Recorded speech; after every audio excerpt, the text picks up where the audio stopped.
Sports. We'll start with NFL news.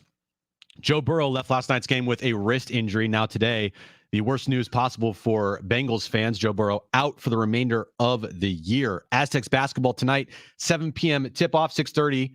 Correct? Pre-game coverage starts at 6:30. That's what I thought. With Fletch right here on San Diego Sports. No. Pre-game starts at 6. Tips at 6:30. 6:30 tip, 6 p.m. pre-game. Aztecs, San Jose State football tomorrow night. 7:30 kickoff there. 5:30 pregame right here on San Diego Sports 760. Check out what DraftKings has to offer this season with Code Sports, because life's more fun when you're in on the action. DraftKings, the crown is yours. Gambling problem? Call 1-800-GAMBLER. Age and eligibility restrictions do apply. Void where prohibited. See DraftKings.com for details today. Getting close to that time. Yep, that time. Quitting time. And there's only one way to handle that drive home. John Schaefer and Jim Russell. Eric Kutsenda, who is now the point man for the Padres in the interim basis. Eric is a co-founder of Seidler Equity Partners. He is actively involved in establishing and overseeing SEP's strategic vision, executing transactions, and directing portfolio construction and management. You know what that screams to me, Jim? Gunslinger. Yeah, just like that sounds like Peter Seidler to me. Man, when I hear about executing transactions and doing due diligence, that to me, that screams we're going to increase that payroll. That thing's going up to $350. Now it's time for Jon and Jim. What's going on, San Diego? Jon and Jim on a Friday. It's just Jim and Brent today. Jon is in Las Vegas for the Aztecs game tonight versus St. Mary's, the Continental Tire Invitational. A lot happening in Las Vegas. So Jon is there. He's going to join us at 3:30, though, because I know right now he's talking to Dutch. And he's going to join us at 3:30 from Las Vegas from the T-Mobile Arena. Or not the T-Mobile Arena, wherever. Yeah, T-Mobile Arena, excuse me. Yeah, so he's going to join us there coming up at the bottom of the hour. Paul Garrison, East Village Times, he's going to join us at 4:30, talking about the legacy of Brady Hoke, obviously the final two games of his tenure here at San Diego State and the future of the San Diego State football program. And then Bernie Wilson, our official bro, will be joining us at 5 p.m. I know he is written about Peter Seidler. We'll also talk about Eric Kutsenda and just, I guess the future of the Padres going forward. And that's where I want to start today. Yesterday, we heard from Evan Drellich that he reported that Eric Kutsenda would be now the point person, the interim point person for the San Diego Padres. And my initial thought, we talked about it yesterday, was, look, kind of going to hold off any type of judgment here. Not going to really make any judgment on Eric Kutsenda being the interim point person here for the Padres, because we haven't really heard them speak yet. We haven't heard the organization talk since the tragic passing of Peter Seidler, which we are going to eventually hear from them coming up next week, whenever they hire their manager, Monday, Tuesday, or Wednesday, probably towards the start of the week. We're going to hear that they've hired a new manager, and then we'll have a press conference. And then that's when I'm sure they're going to address the future of the ownership group. So for me, it was, okay, look, we're going to wait. Not going to make any judgments. Got to hear from them. It's an interim basis. Obviously, whoever they put in that chair will not be Peter Seidler. We know that. He was one of one when it came to, owners.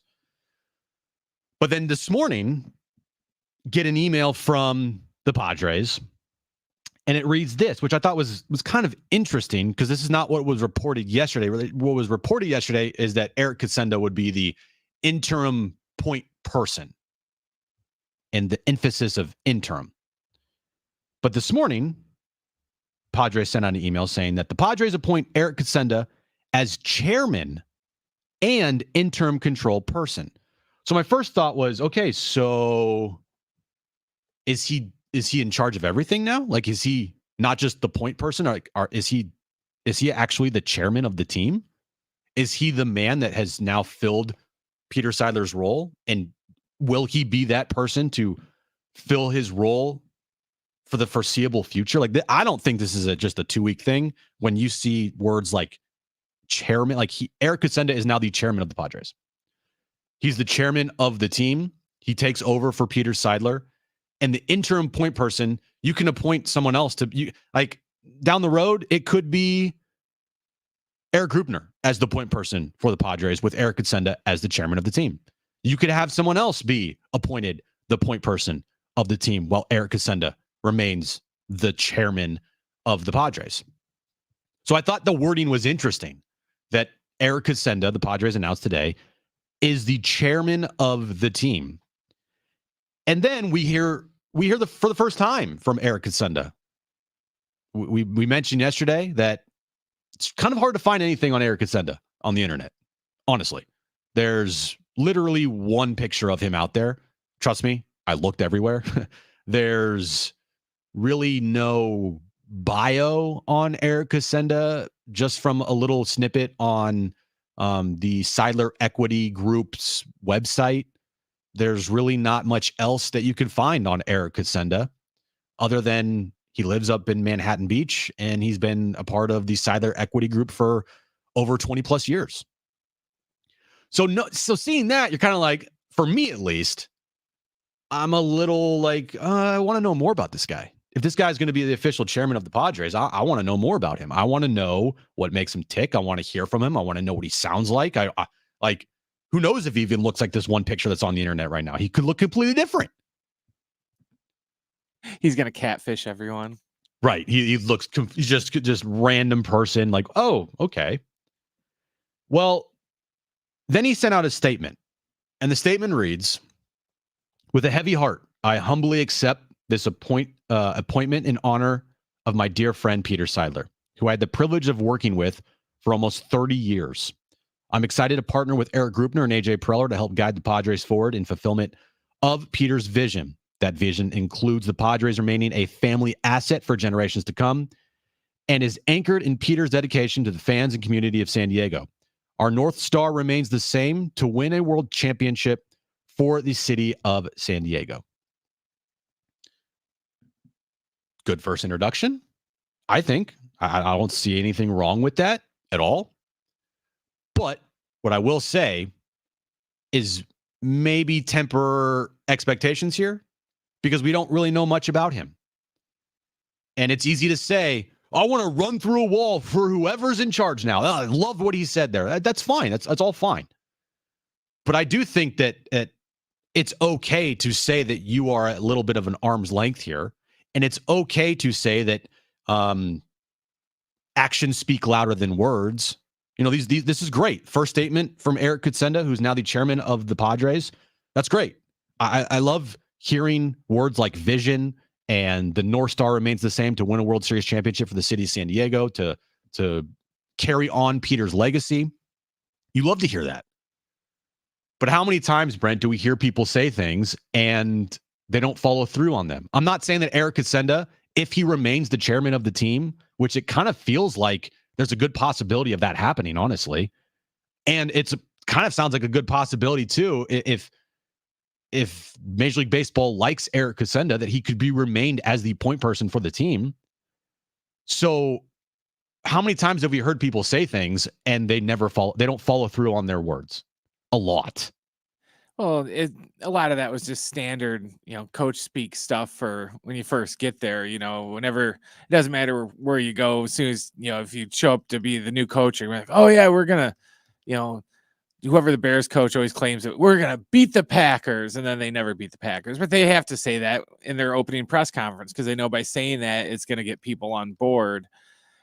I do think it's kind of interesting, though, that they're not even like, oh yeah, he's interim, chair. Doesn't it sound like it's two different things? Like he's officially the chairman of the Padres, but he's the interim point person. Because like I said, I'm pretty sure those are two different things. I could be wrong. Like chairman and point person, I think they could be two different things. So they could appoint someone else to be the point person of the team, like the talking head, right? Like we hear a lot from Eric Grubner. Would anybody be surprised if Eric Grubner became the point person of the Padres? I don't think I would, but it would be a little surprising, and it would be like, oh, okay, if all of a sudden you see Eric Grubner become like the chairman of the team, right? And it says that Eric Kutsenda is part of the ownership group. And now that he is chairman of the team, it feels like this is the person, at least in the short term, and by short term I mean for at least the next season, where he's going to be the guy. I don't know if we're going to hear much from Eric Kutsenda. I would hope that we hear from Eric Kutsenda in the future, because I think what Peter brought to this city is whenever he spoke, you felt like he was talking in directly to you as a fan, and that he understood you. And every time that he spoke, you as a Padres fan, you would feel calm. You would be like, okay, he gets it. He understands what I want. He understands that I matter, and that he cares about me. He cares about the fan. He wants to win desperately, even though it hasn't worked, right? He's still the type of person that's going to want to go out there and do everything in his power to make it work. I don't know if we're going to get the same from Eric Kutsenda. I don't know if we're going to hear from him whenever it is, when they hire a new manager next week. It's going to be interesting to see who actually speaks on behalf of the Padres next week. Will it be AJ Preller? Will it be Eric Grupner? Will it be Eric Kutsenda? AJ, but I would assume too, because one, AJ is the longest tenured employee of the Padres. that's kind of his thing, is the introductory press conferences is always him as Seidler. So yeah, and he's and we already know the book on AJ. He's not really good in the public setting when it comes to talking to the media. But I think in this situation, it could be he could be really good because of his relationship with Peter. So it's interesting, and we got a little more on Eric Kutsenda in the press release today. It says Eric Kutsenda, 51 years old, is a co-founder and managing partner of Seidler Equity Partners. He is a member of the firm's executive committee and investment committee, and is actively involved in establishing and overseeing SEP's strategic vision. He began his professional career at KPMG LLP. Kutsenda earned a bachelor's degree in accounting from the University of Illinois and a master's degree in taxation from DePaul University. So that's all we know on Eric Kutsenda. 51 years old. It's pretty young, relatively. And if he's been working with Peter Seidler for 30 years, that means he started when he was around 20. That's kind of crazy, right? hopefully he soaked up a lot of Peter's knowledge and all the things that he did. So maybe he'll incorporate some of that. You hope so.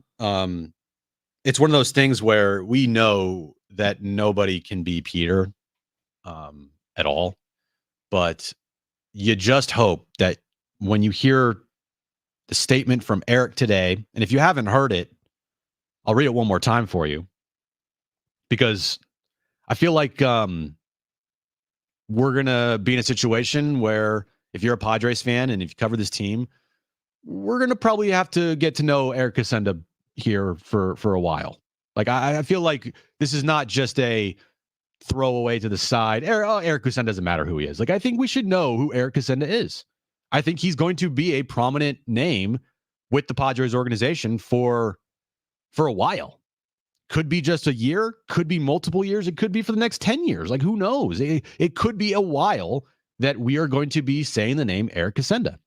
You know, down the road, we could be talking about, hey, Eric, you need to make a change here. Or, hey, Eric, what's going on with, another manager's gone. Like, hey, Eric, what's going on with the payroll? Like, those are going to be potentially questions that we're going to be having to ask maybe Eric Kutsenda down the line. So I feel like it's pretty important that we remember the name and we get to know the person, and that we also don't jump to full conclusions that this person is going to be not exactly like Peter, but everything that we know of that we've covered here with the Padres with Peter Seidler. Actions speak louder than words. If Eric Kutsenda is going to be the point man for a while, and apparently the chairman of the team for a while, then we're going to have to see the actions match up to the words.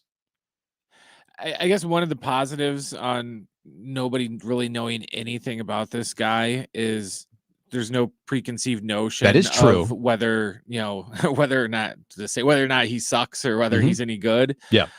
So he's going to kind of start on even ground. So it's like you said, his actions are going to speak louder than anything that he can say. If he goes out there and, does what he's supposed to do and he does a good job, then it's just going to go up, and he's not going to have any preconceived things he's not going to have people already hating on him for no reason because of something that he did in the past. Correct. It's kind of like, it's a new relationship, that you get to find out about somebody. First impressions are everything, honestly. I know that nobody wanted this to be a situation where we're talking about Eric Kutsenda today. We get that after the tragic passing of Peter, but we are going to have to get to know Eric Kutsenda. He is a blank slate. It's something where you're going to have to fill some very big shoes. And by that, I'm not saying that because this team has won 3 championships over the last 5 years, but I think just the care that Peter had for the fans and the team is the shoes that you're stepping into. Like, you are now in a position where people are going to be looking at you to really care for them, because they had somebody that cared for them so deeply, albeit only a couple years, albeit 3 years here, where Peter Seidler was the chairman and point person officially of the Padres. But in those 3 years, every single fan felt, like Peter cared about them deeply. So Eric is stepping into some big shoes. And again, if you missed the statement today from Eric Kutsenda, who has now been appointed the chairman of the Padres and interim point person, I still am confused on that. I still don't know if they're both interim basis or if one is definitive, like he is definitively the chairman, but the point person is a different thing. So I don't know. We'll find out more about that, I'm sure, in the coming weeks, days, months, hear from the Padres. But Eric Kutsenda speaking for the first time, like I feel like this is the first thing that we've ever heard from Eric Kutsenda, because you can't find anything on him on the internet. But he said today, quote, "With a heavy heart, I humbly accept this appointment and in honor of my dear friend Peter Seidler, who I had the privilege of working with for almost 30 years. I'm excited to partner with Eric Grubner and AJ Preller to help guide the Padres forward in fulfillment of Peter's vision. That vision includes the Padres remaining a family asset for generations to come and is anchored in Peter's dedication to the fans and community of San Diego. Our North Star remains the same: to win a World Series championship for the city of San Diego." Very good first introduction. Very good statement. Very good usage of what I think all fans want to continue to hear, is that Peter's vision is continued to be, reached for. So I don't really have anything to say that other than actions speak louder than words. I think to dive in fully right now on the direction of the team with just hearing that, I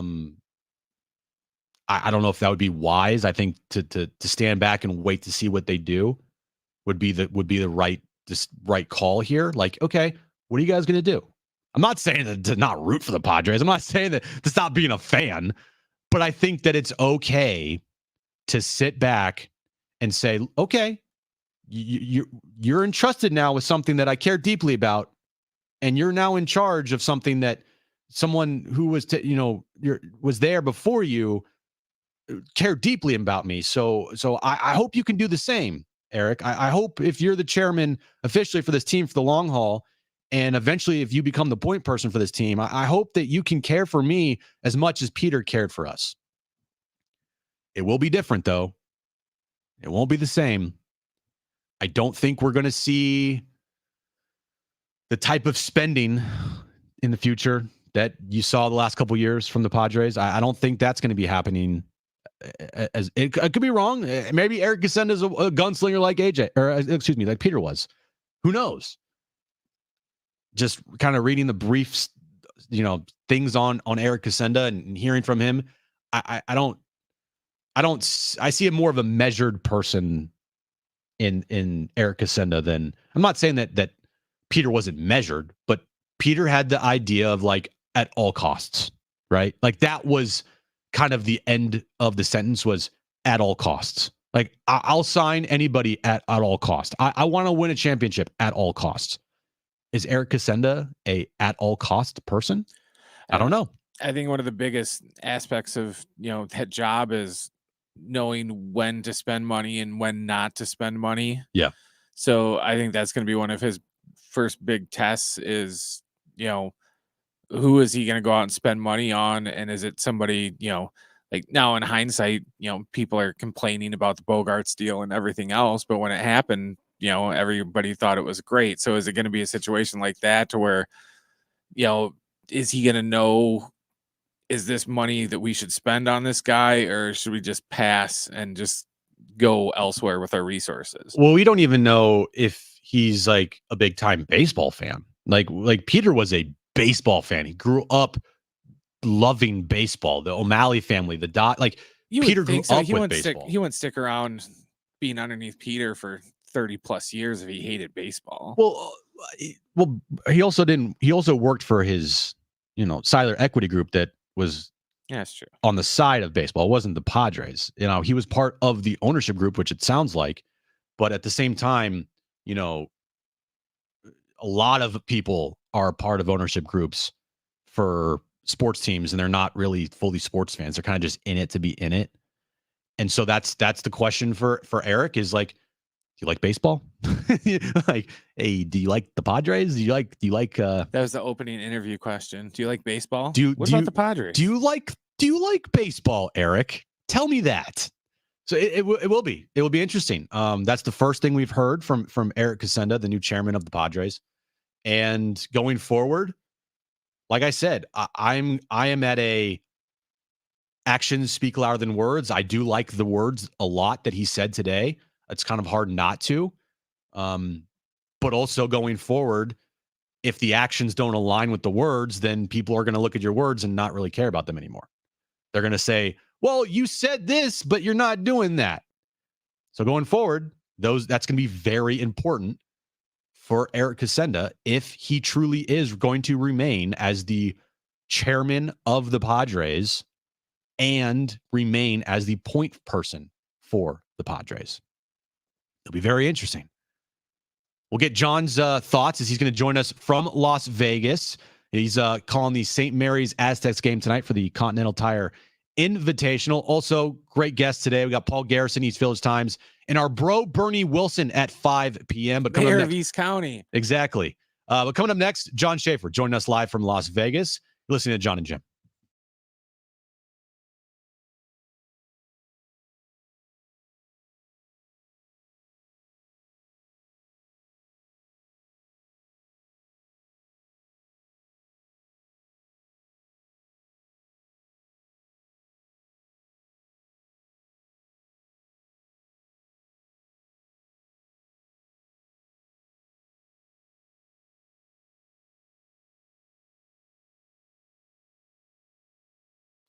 Hey guys, I've been telling you all about Windmill Farms. I was over there earlier this week picking up lunch. They've got that great deli with the sandwiches. I elected to go with the salad, but they've got everything you need during your work week. Whatever it is during the lunch hour, maybe you're picking up stuff for that evening, head over to Windmill Farms. The deli is just phenomenal. If you're interested in picking up just a sandwich for lunch, you get your 8th sandwich for free with the sandwich card. They've got incredibly low prices and great ingredients. They really pride themselves on that. And again, make sure to pick up that sandwich card because your 8th sandwich is free. And of course, we've told you about the fact that they are locally owned. Their owner, Trevor, his family, they've been in the grocery business here in San Diego for over 20 years. If you don't live or work near Del Cerro, no problem. You can find Windmill Farms on Instacart, have your groceries delivered directly to your doorstep. But whatever you need during your work week or your weekends, whether it's the farm fresh produce, the craft beer, the deli, they're located centrally. They're family owned. You can visit windmillfarmsmarket.com to see their weekly specials. And a reminder, shop local, shop at Windmill Farms.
All right, this update is brought to you by DraftKings Fantasy Sports. We'll start in the NFL. Joe Burrow left last night game with a wrist injury. Today, he's been ruled out for the remainder of the season. A huge blow to the Cincinnati Bengals.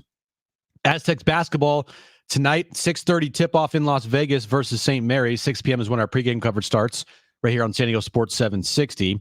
And the Aztecs football team takes on San Jose State tomorrow night, 7:30 kickoff. 5:30 is when our pregame coverage starts right here on San Diego Sports 760. Check out what DraftKings has to offer this season. With code SPORTS becomes life's more fun when you're in on the action. DraftKings, the crown is yours. Gambling problem, call 1-800-GAMBLER. Age and eligibility restrictions do apply. Void where prohibited. See DraftKings.com for details today.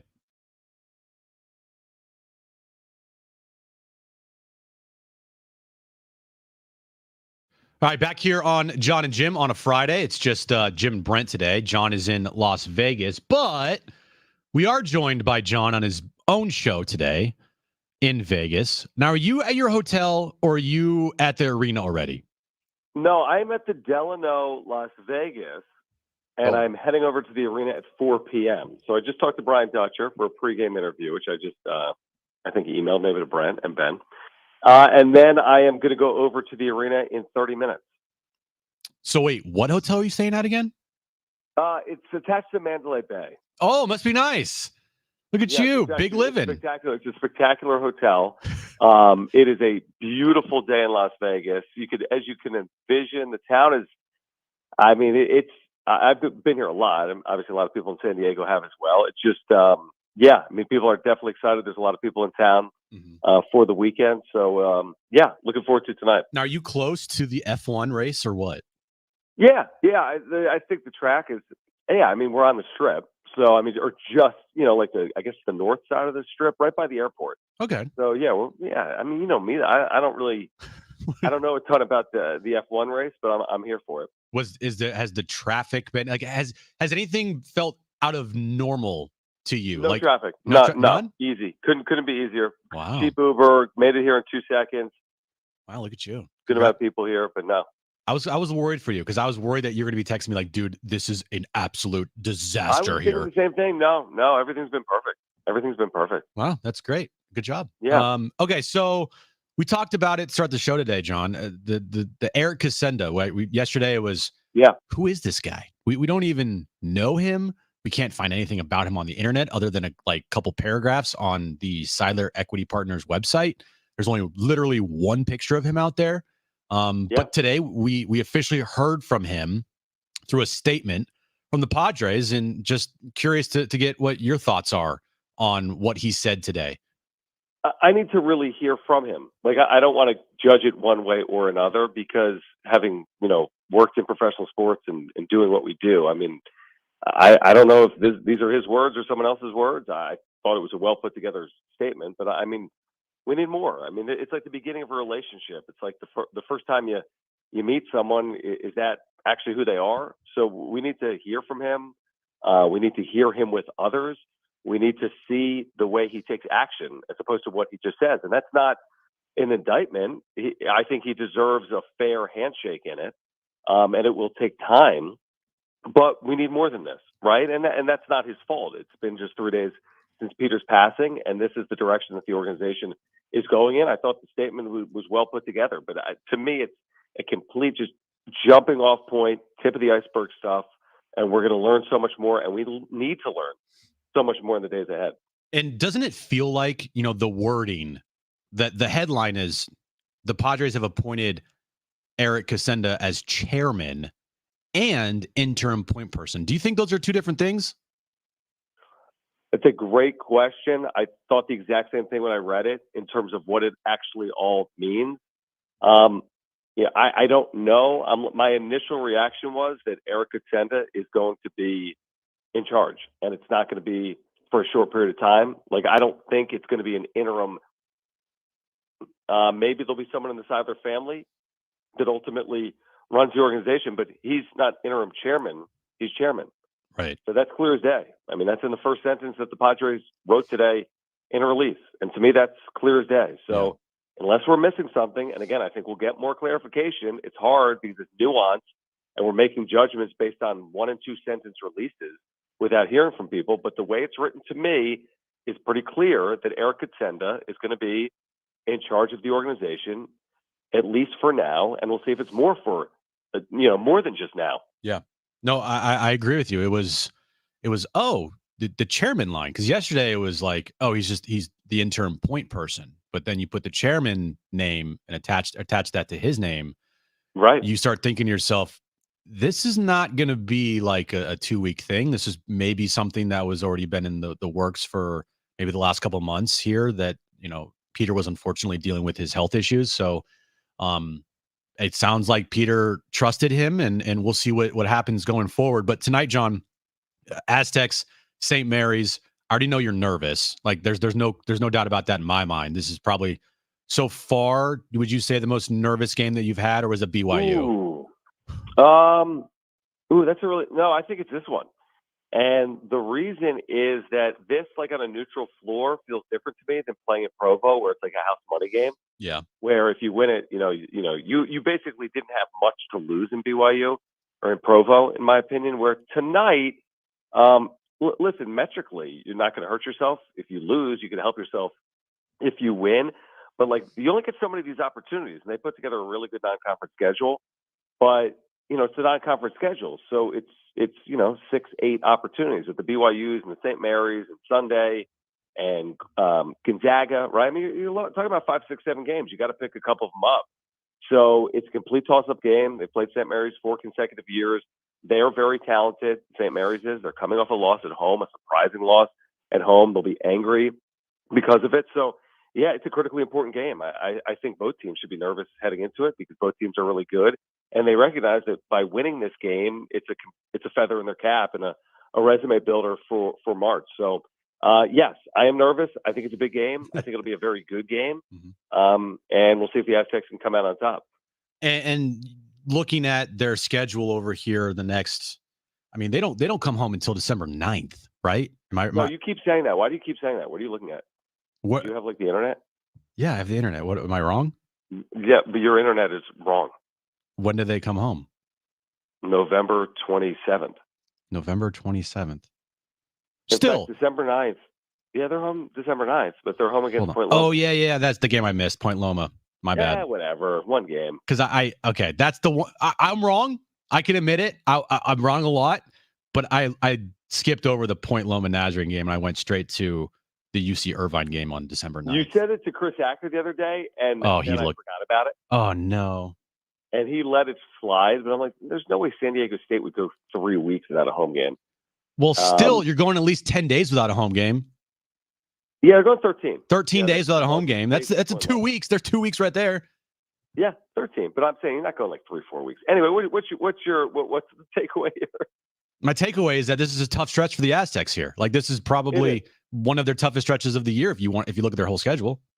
Yeah, no, it is completely. I mean, these 3 games right here are all neutral court games. St. Mary's, where they're actually maybe like a 1-point underdog right now. Washington or Xavier on Sunday. I mean, they're 1.5 point underdogs. Significant. What's that? They're 1.5 point underdogs tonight. Okay, 1.5 point underdogs. Yeah. Washington, Xavier. We'll see how they play tonight, but they could be, a small favorite. And then California on a neutral floor, they'll be a favorite. It'll be in Southern California. But yeah, it's a tough stretch, and it doesn't really ease up. I mean, sure, you're non-Division I games, but there's just a lot of trickiness in there. Like, UC San Diego, obviously San Diego State should be far superior, but you go there. Grand Canyon, you go there. Gonzaga, you go there. So it's tricky, and that's what they wanted. And hopefully, beginning tonight, they can pick up one of these games and build the momentum that they're looking to build. So I know you. Where's the big dinners at this weekend? If you know me, they'd be at what, like Salad Works or something. Are you going to go back to that sushi? Are you go back to the all-you-can-eat sushi place? Oh, dude, you're not kidding. That's make me super jealous. That is a really good idea. Maybe I'll watch the F1 race tomorrow night from an all-you-can-eat sushi place off the strip. Yeah. Is Richard there? Yeah. You and Richard go to the. He's an F1 fan. He's an F1 fan. Okay. Like, he knows a lot about F1, so I think he might show me the ropes a little bit. You can't see it from like the balconies because they have everything blocked off. You need to legitimately have a ticket to go see the F1 races. Yeah, I know. I mean, how is that even possible? I'm gonna have to get a lay of the land seriously at some point tonight or tomorrow because, like in your head, you're thinking a racetrack. Like this thing isn't tiny. It's not. It's not a basketball court or it's not like it's an outdoor basketball game or a football game. Like it's a race course. It's on the main strip. You'd think there'd be a way to beat the system to some extent. I'm sure there is, but they're trying their hardest to make sure that you got to pay. You got to buy a ticket to watch this F1 race. Okay. But yeah, go to the all you can eat sushi. Fantastic. And send me pictures to make me jealous. Okay. Yeah, I will do that. I will absolutely do that. All right. Perfect. All right, dude. Have a good call tonight, man. All right. Thanks, guys. All right. Later. John Schaefer on the call tonight, 6:30 p.m. tip off. 6 p.m. is when our pregame coverage starts. Of course, you can listen to that game right here on your home of the Aztecs, San Diego Sports 760. All right. Coming up next, we talked about it a little bit yesterday.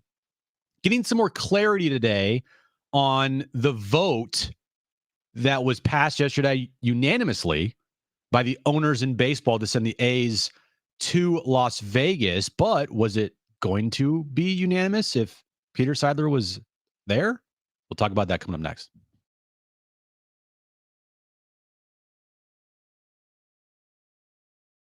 We're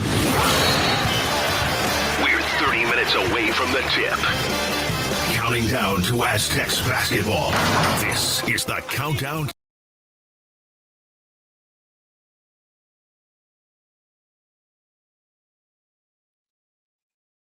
Thanks for the super, JD Gaucho. Appreciate it, guys. Says Backpage submission. Super Mario RPG releases today on the Nintendo Switch, a remastered version of the 1996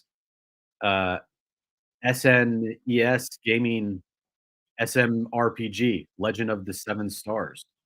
Interesting. Send me that on Twitter, and I'll take a look at it. But thanks for the super, JD Gaucho. If you guys are watching right now, all we ask for, just hit the like button. And make sure you subscribe. So we'll talk to you guys after the break. We're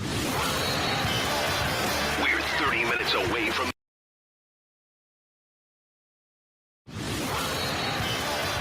We're 30 minutes away from the tip. Counting down to Aztecs basketball. This is the countdown to tip-off. They're storming the court. They're storming the court. The official pregame show for San Diego State Aztecs basketball. All the insight. All the analysis. For tonight's matchup. San Diego State Aztecs basketball is brought to you in part by Anheuser-Busch, Aztec Shops. ShopAztecs.com is your official source of team apparel. Visit ShopAztecs.com for the latest SDSU gear. Kaiser Permanente. Kaiser Permanente. For all that is San Diego, for all that is you. The Mesa Foundation. The Mesa Foundation needs your help to support Aztec basketball. Visit MesaFoundationSD.org to learn more. Pepsi. Grab yourself an ice-cold Starry Lemon Lime flavored soda for the game. San Diego Sports Medicine, SDSU Alumni Association. Toyota. Toyota proudly supports our community and SDSU basketball. Viejas. Volkswagen. Hurry into your San Diego County Volkswagen dealer's Sign Then Drive event. Whistle Realty Group, the official realty group of SDSU Athletics. 619-91. Now we head out to the site of tonight's.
All right, coming up next, we'll talk about the A's move from Oakland to Vegas, and were the owners really on all the same page? We'll talk about that coming up next.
All right, back on Jon and Jim on a Friday.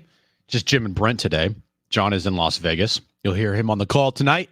Aztecs take on St. Mary's. 6:30 tip, 6 o'clock is when our pregame coverage starts with Fletch. So yesterday, Major League Baseball owners unanimously voted 30-0, which means I guess Eric Kutsenda was one of the votes because there's only 30 Major League Baseball teams. Someone had to vote for the Padres. But I mean, I don't blame him, right? If he did vote yes, which he had to. 30-0 to approve the move of the A's to Las Vegas. Now, it is kind of funny and interesting that Major League Baseball approved this move, yet the A's have no construction plan, no renderings for a stadium, literally nothing. The pushback from Las Vegas is immense. Like, good luck. Good luck. You have nothing in place for a new stadium, but yet you're moving to Vegas. Oh, and by the way, that won't happen for another 4 years. And so where are you gonna play? So, I mean, you staying in Oakland? Good luck getting anybody to go to that game. That's all right. They just built a racetrack in a month. They can build a baseball stadium. True, but the racetrack was only for a one-time thing, Brent. They need to have at least, if they have, okay, let's do the math real quick. They can share digs with their old cohorts from Oakland. Who are the Raiders? Yeah. Build a football, baseball? Not build it, but they could share the stadium while theirs is being built.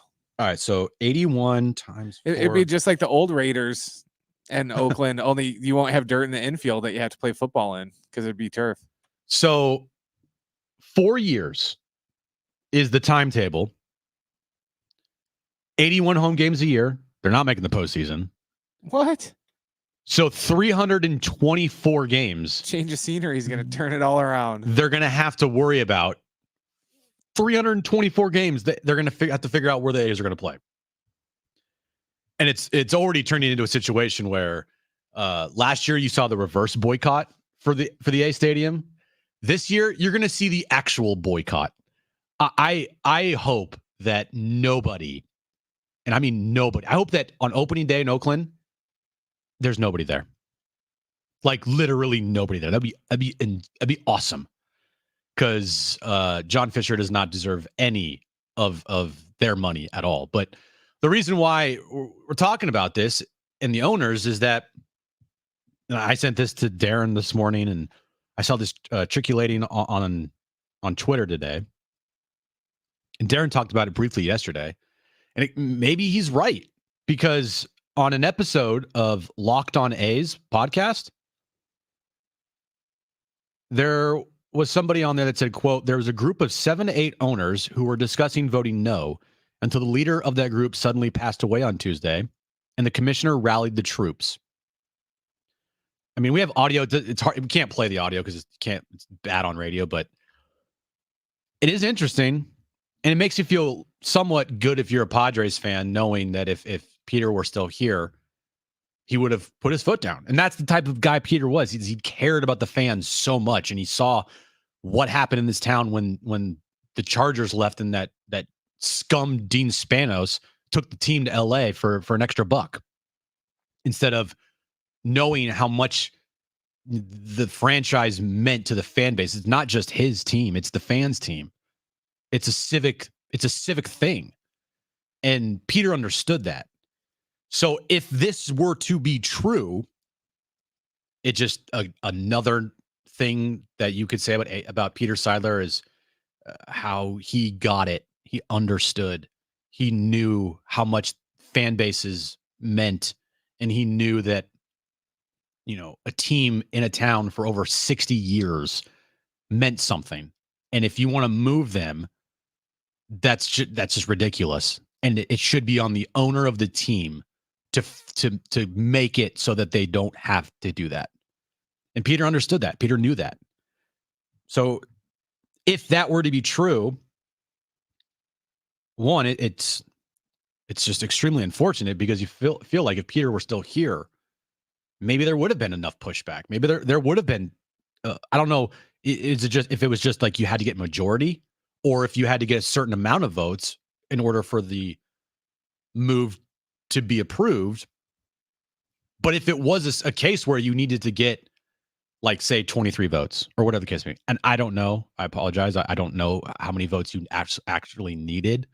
But say that were the case and you needed only 10 owners to say no, and it seems like there was 7 to 8 already that were ready to go with Peter, who was potentially going to be the guy leading that charge. It's just unfortunate because maybe we're talking about something different today, or at least Oakland A's fans are talking about something different today. But all 7 of them, yes, they do have a good fan base. It just, why, if you're a fan of the A's, why would you care about that team? You know, like, why would you support them at all? Why? There's nothing, because the owner sucks. He doesn't put any money into the team. He has a crappy stadium, doesn't care about anything besides the bottom line. I wouldn't care about that team either if I was a fan. I'd be like, screw you. I'm going somewhere else. You said F you me, F you. So I thought that was interesting today. I thought that was interesting. It's in like Darren said the other day, and I agree with him. Like, if you're going to believe Peter Seidler was going to be on the side of, like, no, the fans deserve better, the A's, that whole situation is a joke, and I'm putting my foot down, I think that's a pretty good thing to believe in with Peter. And it seems like if this were to be true, then that is something that's it's another notch under why Peter was such a great person. Coming up next, the wrap. Also, Paul Garrison, East Village Time, will join us at 4:30. And our bro, East County bro, Bernie Wilson, will join us at 5 o'clock to talk about Peter Seidler in the direction of the Padres. More Jon and Jim coming up next.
emphasize.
All right, this update is brought to you by DraftKings Fantasy Sports. We'll start in the NFL. Bad news for the Bengals as Joe Burrow is out for the rest of the season after tearing ligaments in his wrist in last night's loss to the Ravens. Aztecs basketball tonight, 6:30 p.m. 6 o'clock is when our pregame coverage starts. Aztecs take on St. Mary's in the Continental Tire Invitational in Las Vegas. And Aztecs football back in action tomorrow night versus San Jose State. 7:30 kick, 5:30 is when our pregame coverage starts right here on San Diego Sports 760. Check out what DraftKings has to offer this season with code SPORTS because life's more fun when you're in on the action. DraftKings, the crown is yours. Gambling problem, call 1-800-GAMBLER. Age and eligibility restrictions do apply. Void where prohibited. See DraftKings.com for details today. Getting close to that time. Yep, that time. Quitting time. And there's only one way to handle that drive home. John Schaefer and Jim Russell. Eric Kutsenda, who is now the point man for the Padres, in the interim basis. Eric is a co-founder of Seidler Equity Partners. He is actively involved in establishing and overseeing SEP's strategic vision, executing transactions, and directing portfolio construction and management. You know what that screams to me, Jim? Gunslinger. Yeah, just like that sounds like Peter Sadler to me. Man, when I hear about executing transactions and doing due diligence, that screams we're going to increase that payroll. That thing's going up to $350. Now it's time for Jon and Jim. All right, hour 2, Jon and Jim on a Friday. Jon, of course, is in Las Vegas to call the Aztecs St. Mary's game tonight in the Continental Tire Invitational. So he's going to be gone all weekend there. He'll be back Monday, though. We'll have a short week next week because it's Thanksgiving week. That crept up on us fast, Brent. I see dealing with a move and having literally things happening every weekend for me. Family was in town this past weekend, moving one weekend. Aaron was sick and I wasn't feeling good. And so now it's like, oh, wait, it's Thanksgiving. It's like that every year for me because of the lack of weather. Yeah, because So- you look outside and you don't say, oh, okay, it's about Thanksgiving time. Because it feels like it's August for like 8 months out of the year. So Right. it's just like, oh, what? We don't have to work this week? Oh, it's Thanksgiving. Oh, okay, cool. Are you on the side of, and I know you don't like decorate or anything like that with your place, but when you see people before Thanksgiving started to put up their Christmas lights or No. Christmas trees, I'm with you, dude. Guys, can we Wait. you can wait. It's okay. All right. It goes Halloween, and then for 3 weeks it's gearing up for Thanksgiving. And then the day after Thanksgiving is when you can put all your Christmas stuff up, because now we are in Christmas mode, not before Thanksgiving, but after Thanksgiving. Like I that does kind of, Aaron was kind of talking about how, and thankfully she's on my side as well. But we were talking the other day is like, dude, we went to Home Depot and it's just Christmas everywhere. Like, can we wait just a little bit, guys? Dude, Thanksgiving's like the only fat person holiday. It's the only day you could eat like 5 pieces of Oh, dude, pie and I know. like 4 plates of turkey and mashed potatoes, and nobody will say a damn word about it. If I would do that in July, everyone would look at me like I have a problem. So, just not skip over Thanksgiving. Thanksgiving's awesome. So Fletch just texted me, says, bro, and he didn't say bro, my tree and lights are already up. Well, you're part of the problem then, my man. Mm-hmm. I'm sorry, but you got to have like some space here between holidays. You can't just merge everything together. It's like the meme I put up on my Facebook page a couple weeks ago. This is a picture of my Christmas tree, and it's a picture of a shed. It goes, it's in my shed because it's still November. Right. It's still November. It's not even Thanksgiving yet. The second Thanksgiving ends, then you can put up your Christmas tree. Yeah. Then you can put up your Christmas lights. Or even I'm not opposed to like some of these people that will put them up during Thanksgiving, like That's after they fine. eat. Yeah, I'm cool with that Tradition. too, just Hey, not before. if people want to do that, that's okay. But I tend to side on the just like, I don't know, holidays. And then afterwards, like wait till the holiday's over before you can start the Christmas. Anyway, Thanksgiving next week. We're only going to be here for 3 days next week. It's probably going to be a busy week, Brent. I mean, you weren't very far off. Now, granted, nobody knew about the tragic passing of Peter and that it would affect, things. And obviously, of course it did. But when we had our, I guess, dates for when the Padres were going to announce a pool for when the Padres were going to announce their next manager. You said the 27th. Mm-hmm. Now you're going to be wrong because they're going to do it next week, but you will probably be the closest, right? I have to be because everyone else's dates passed already. Well, yeah. So Price is Right rules got Yeah. Okay. So congratulations, you won. I mean, What do I win? Nothing. You win a toaster. You win some Cheez-Its. All right. I like Cheez-Its. Yeah, Cheez-Its from our awesome new Cheez-It dispenser in the break room. I was just thinking our vending machine guy must just walk in disgust He's now like, when he looks over at that because everyone's just eating Cheez-Its and trail mix and not buying his overpriced. Well, I shouldn't say that because I buy it all the time. I am his main supplier. I am his main supplier, and nobody you're cares. You're keeping the lights on in that dude's house. I definitely am. All right, Brent, let's get to it. It's time for The Wrap, presented by Sombrero Mexican Food. Check out their website at sombreromex.com. Can the Bengals still make the playoffs without Joe Burrow? No. Unfortunately, no. And when you think about it, the Bengals actually with Joe Burrow, I don't know if they would have won last night's game if Joe Burrow was healthy. The Ravens are a really good team, even though the Ravens lost Mark Andrews for the rest of their season. But after the Bengals kind of beat up on the 49ers, they've lost now 3 in a row. Or 2 in a row. I think 2 in a row. Yeah, I think they lost 2 in a row. They're 5-5 on the year. And they beat the Niners. They were 5-3, I believe. And everyone was talking about them being the team to come out of the AFC because they started out slow, but then you started to see signs of like, oh, the Bengals are actually pretty good. But now the Bengals have no chance. Their season is over. It's done, right? They're over, okay? You're a Bengals fan. I'm sorry, but yeah, you're going to have to wait till next year. It's over. It's done. Brent, next question. Who's their backup? Oh, God, Zach Taylor. Yeah, they're screwed. I have no idea who the backup is. No, Zach Taylor's Jake Browning. Who is? I saw. Okay, I mean Jake Browning. Sure, cool. He might win a couple games, but they're not making the postseason. And if they snuck in, they're going to do absolutely nothing. We should play a game.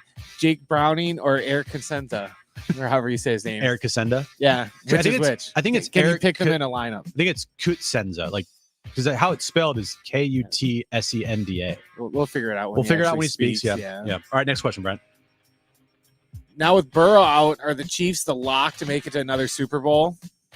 I think so. One thing about the Chiefs is the only quarterback to beat Patrick Mahomes, or the quarterbacks, there's only been two.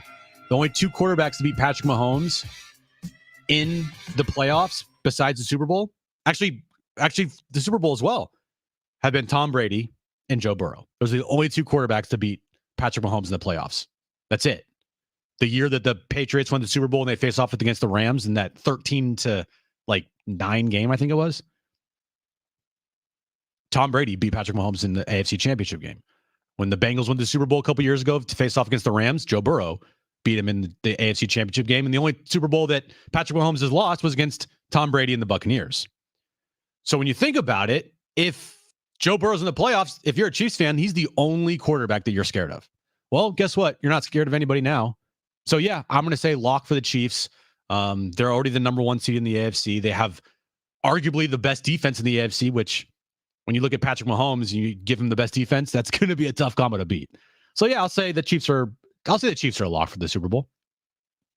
Next question. Is the Warriors dynasty finally over? Dude. Okay. Wiggins has played like the worst player in the NBA. And I'm sorry. I love Clay with all my heart for everything that he's done. It's over. It's done. It sucks, but it's over. You know who my comparison for the Clay situation is? Who? Christian Yelich. Yelich hasn't been the same since he broke his kneecap after he fouled that ball off of it. Mm-hmm. And Clay hasn't been the same since he blew his knee out twice. He was pretty much back to back. Yeah. He was good last year. He was okay last year. He wasn't like he used to be. And he was good the year he came back and they won the title. Like, because they made sure they didn't play. He was playing like one game, rest for two, play two, rest for one. Like he had a strict plan, and I think he only played like 40 games that season. So he was fresh going into the postseason. But if he can't shoot, like if he's not going to be a lights out shooter, which he is not right now, the athleticism is not there for where the NBA is at right now.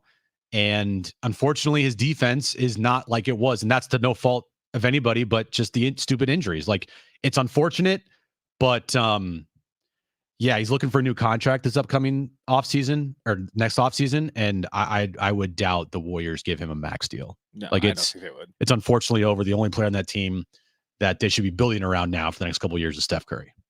Next question. How worried are you that Juan Soto will be traded this offseason? From a 1 to 10, I'm at like a 8.5. It's a pretty high number because there's so much uncertainty.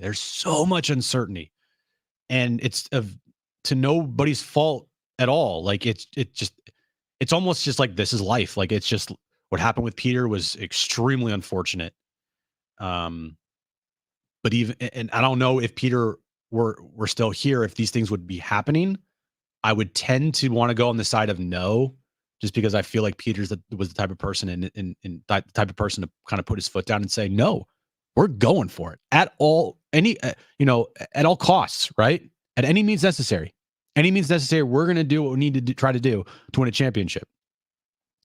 But without Peter here, there's not that sentiment anymore, I feel like. And I have like no idea what the offseason will look like. I just am not going to be on the side of thinking the offseason will be like the last couple. Like I tend to believe it won't be like that, and it might be more quiet than not. It's kind of a weird thing to say with AJ Preller when he's in charge. A quiet offseason with AJ Preller? What? But I just, and by quiet I mean not going out. I don't think they're going out and signing Ohtani. I don't think they're going and signing any name of significance. They might make some trades. I think they have to make some trades. That might be their only way to get better. And who knows? AJ Preller could shock us all like he always, at times does. But You don't have Peter here. It's hard to think that those things are more often not going to happen now. But we'll see. I think if anything happens, I think it's like you said, it's going to be more leaning towards trades opposed to, hey, we signed this guy, Right? Or we're not going to have there's not going to be a Xander Bogaerts type signing, this year. I think this year it's going to be more, oh, we're here to tell you that we've traded so and so and so and so to this club to get pitching or something. I think that's going to be where we're going. Well, the reason why we asked the question about, are you worried about Juan Soto getting dealt this offseason, is because Jeff Passan was, I believe he either was on the Michael K show or he was on. I think it was Michael K. Michael K. Okay. In New York. By the way, Michael K. I don't even want to talk about it anyway. Jeff Passan, here's what he had to say about the potential of Juan Soto getting dealt and the potential of him going to the Yankees. Whoever takes over, ultimately, it's going to be really difficult to match what Peter Seidler did, because he had a dream of bringing a championship to San Diego for the first time, and he was willing to go out there and lose money doing it. And now the interesting part of this, Michael, is when we look at their payroll, they're $191 million estimated right now with arbitration salaries. And they've lost almost 700 innings of pitching in free agency. Filling 700 innings is going to take a large chunk of change. And with Manny Machado, Xander Bogaerts, Fernando Tatis Jr., Musgrove, and Yu Darvish, all with full no trade clauses, with Jake Cronenworth's contract relatively unmovable and without a whole lot on the books otherwise that they can get rid of. Logically, what it says to you is that Juan Soto has to go.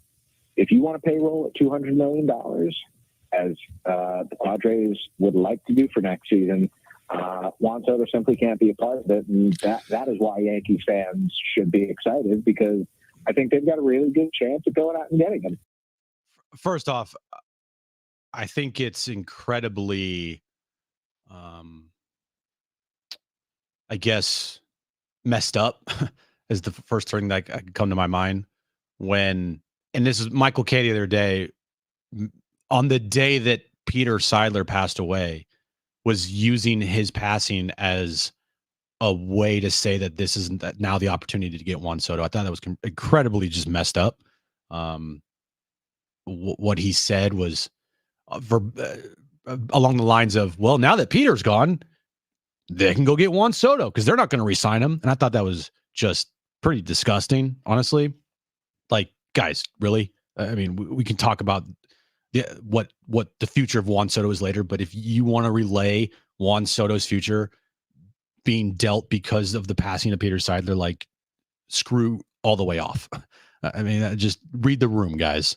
Understand that that's not the time to talk about this.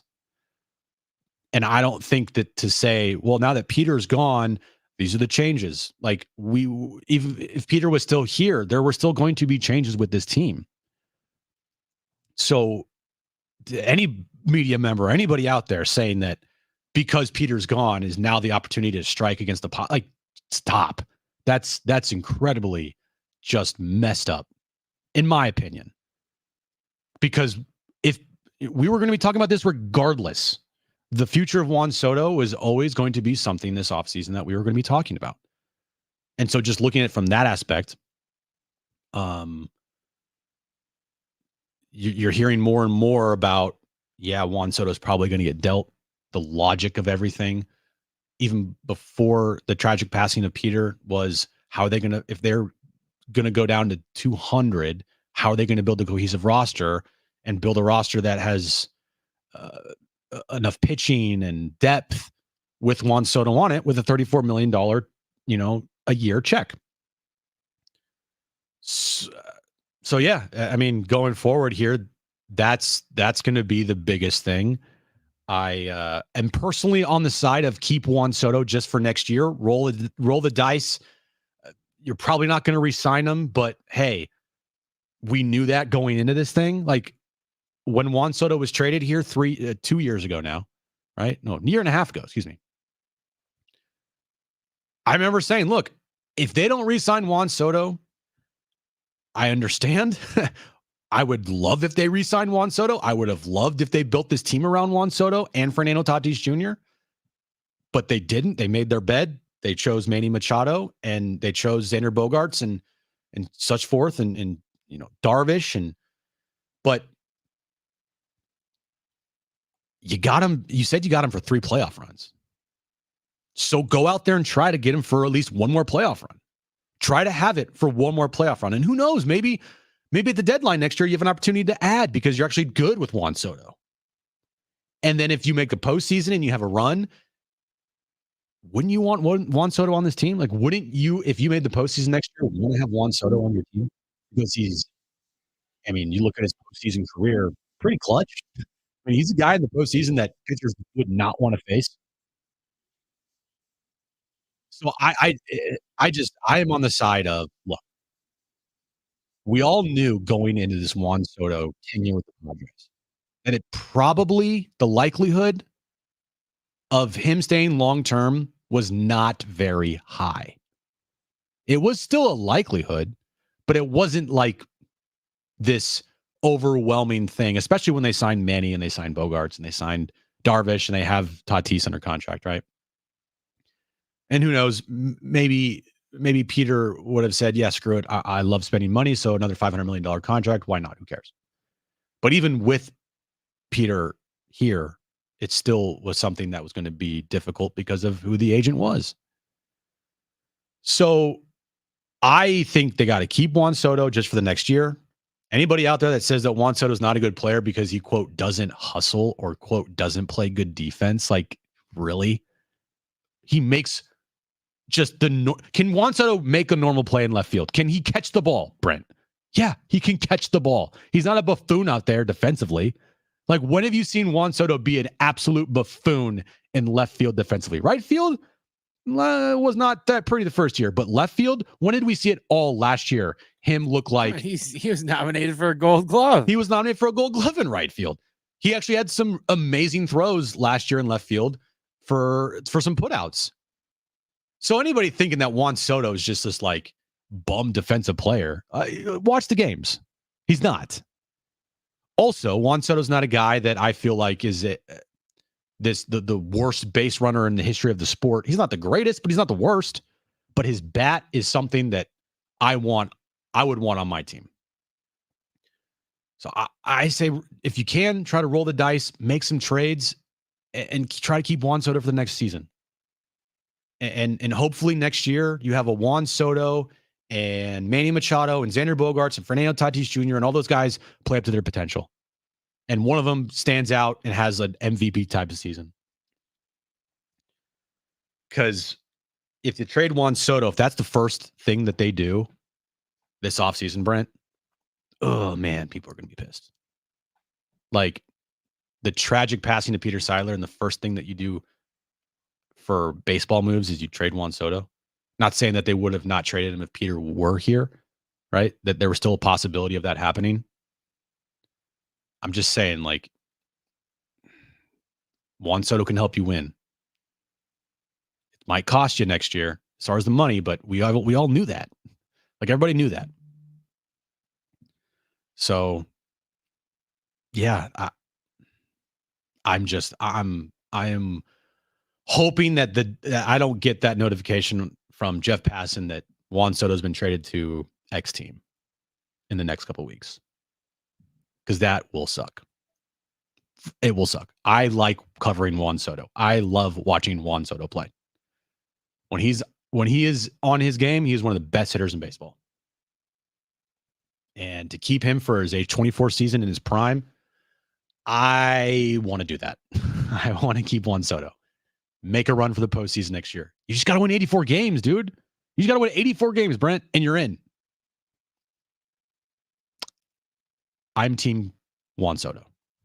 Coming up next, Paul Garrison, East Village Times. He'll join us to talk about the legacy of Brady Hoke, the future of the Aztecs football program. Also, coming up at the top of the hour, our East County bro, Bernie Wilson. He'll join us to talk about Peter Seidler and the direction of the Padres. All that coming up next on Jon and Jim.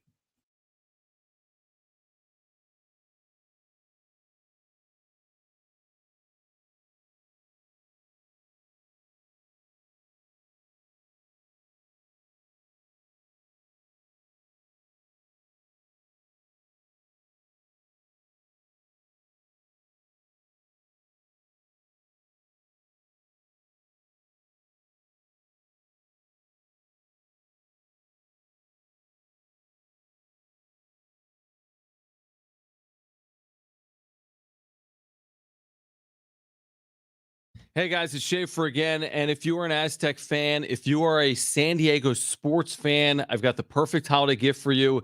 This amazing collectible commemorating the biggest moment in San Diego sports history, Lamont Butler's buzzer beater in the Final Four this past April.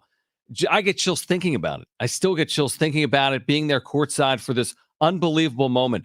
You need to see this collectible right now. Go to butleratthebuzzer.com. That's butleratthebuzzer.com. This is your opportunity to relive this historic moment with a limited edition collectible benefiting Lamont Butler's NIL efforts and the Aztec Link Collective that benefits San Diego State student athletes. Each print is signed by Lamont Butler, authenticated and numbered. These are extremely rare, and once they're gone, they're gone. There's one run of these. And best of all, you're supporting San Diego State student athletes. Visit butleratthebuzzer.com to see these beautiful collectibles for yourself. Like I said, once they're gone, they're gone. You're supporting San Diego State student athletes. It's the best holiday gift of the season for San Diegans. Check it out for yourself at butleratthebuzzer.com.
All right, this update is brought to you by DraftKings Fantasy Sports. We'll start in the NFL as Joe Burrow has been now ruled out for the rest of the season with a torn ligament in his throwing hand that he injured last night in the Bengals loss to the Ravens. Moving over to Aztecs basketball tonight to take on St. Mary's in the Continental Tire Invitational in Las Vegas. 6:30 tip. 6 o'clock is when our pregame coverage starts. And tomorrow, the Aztecs football team takes on San Jose State. 7:30 kick. 5:30 is when our pregame coverage starts right here on San Diego Sports 760. Check out what DraftKings has to offer this season with code SPORTS because life's more fun when you're in on the action. DraftKings, the crown is yours. Gambling problem? Call 1-800-GAMBLER. Age and eligibility restrictions do apply. Void where prohibited. See DraftKings.com for details today.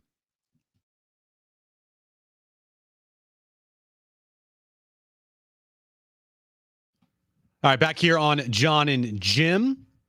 Jon is in Las Vegas for the weekend, calling the Aztecs games in the Continental Tire Invitational. San Diego State, St. Mary's tonight, 6:30 p.m. Of course, you can listen to that game right here on San Diego Sports 760. But right now, we're joined by, as we are most weeks, Paul Garrison of the East Village Times. Paul, how you doing today, man? Very, very well, man. How are you doing? I'm good, even though it's solo show today on a Friday. Still good. A lot happening this weekend. Aztecs basketball tonight, Aztecs football tomorrow. But first off, we haven't talked to you since Brady Hoke announced that he will be retiring at the end of this season. So first off, you covered the Aztecs for a long time. You're an Aztecs fan.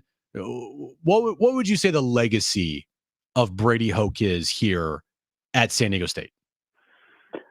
I think that Brady Hoke's legacy at San Diego State is kind of interesting because, his ability to bring in the culture that allowed them to have 13 winning seasons, obviously before this one, was really, an impossible feat. It was very similar to what everyone talks about with Steve Fisher and, Brian Dutcher and those kinds of things.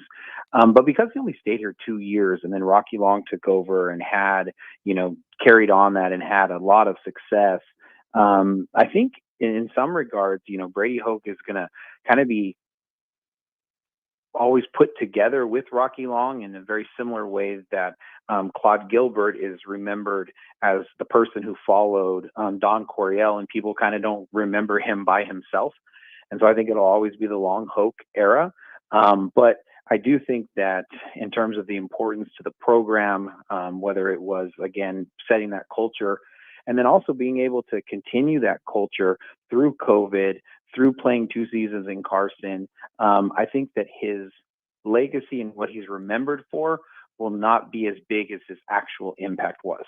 Yeah, I think that's well said. And the way that the program is now, regardless of the semantics about, was he pushed out or is he really retiring? It doesn't matter. There's going to be a new head coach here next season, and they've already started, assumingly they've already started their head coaching search. So for you, Paul, what kind of coach do you want to see here with the Aztecs going forward? Maybe not like names, but I guess maybe philosophy, or what kind of head coach do you want them to bring in?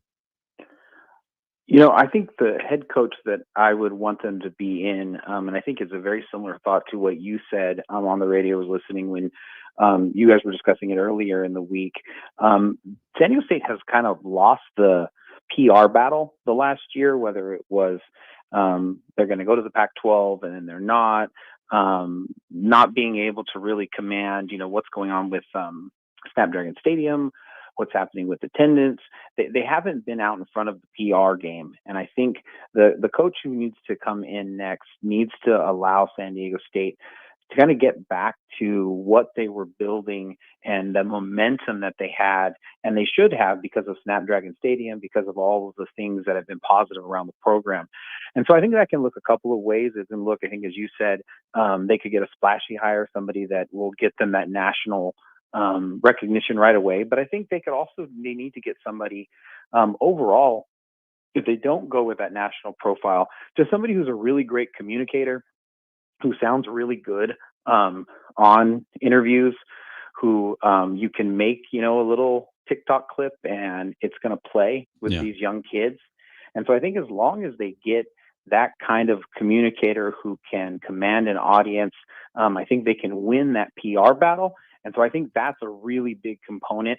And then aside from that, honestly, I think they really need a guy like Brady Hoke. I mean, there's so many positives about this program that are not necessarily showing up on the field this year that I think they want to keep, and I think they absolutely should try.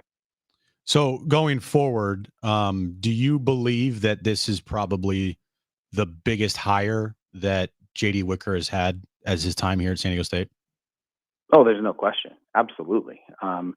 This is the hire here is essential. I think not only because they have gotten this new stadium, they do have all of the things that they've kind of been promising to San Diego, but I think it comes at a time when the landscape of college sports is going to be changing even more so than it already has.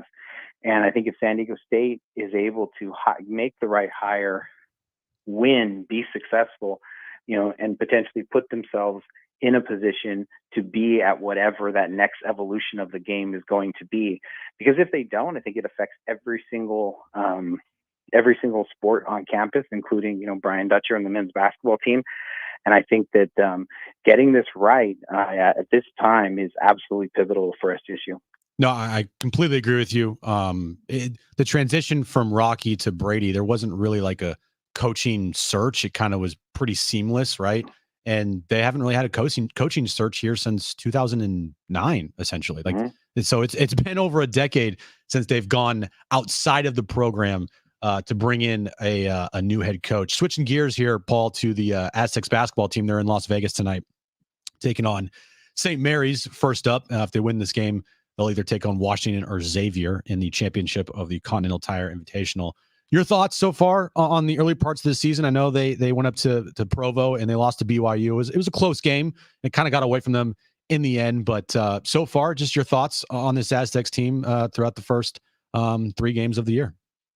Well, I mean, Jaden Ledee has to be the beginning of every conversation when it comes to Aztecs basketball. I know we talked about him last week, but he just continues to put up insane numbers, top 10 in the league, in the nation, I should say, in scoring. He's been great.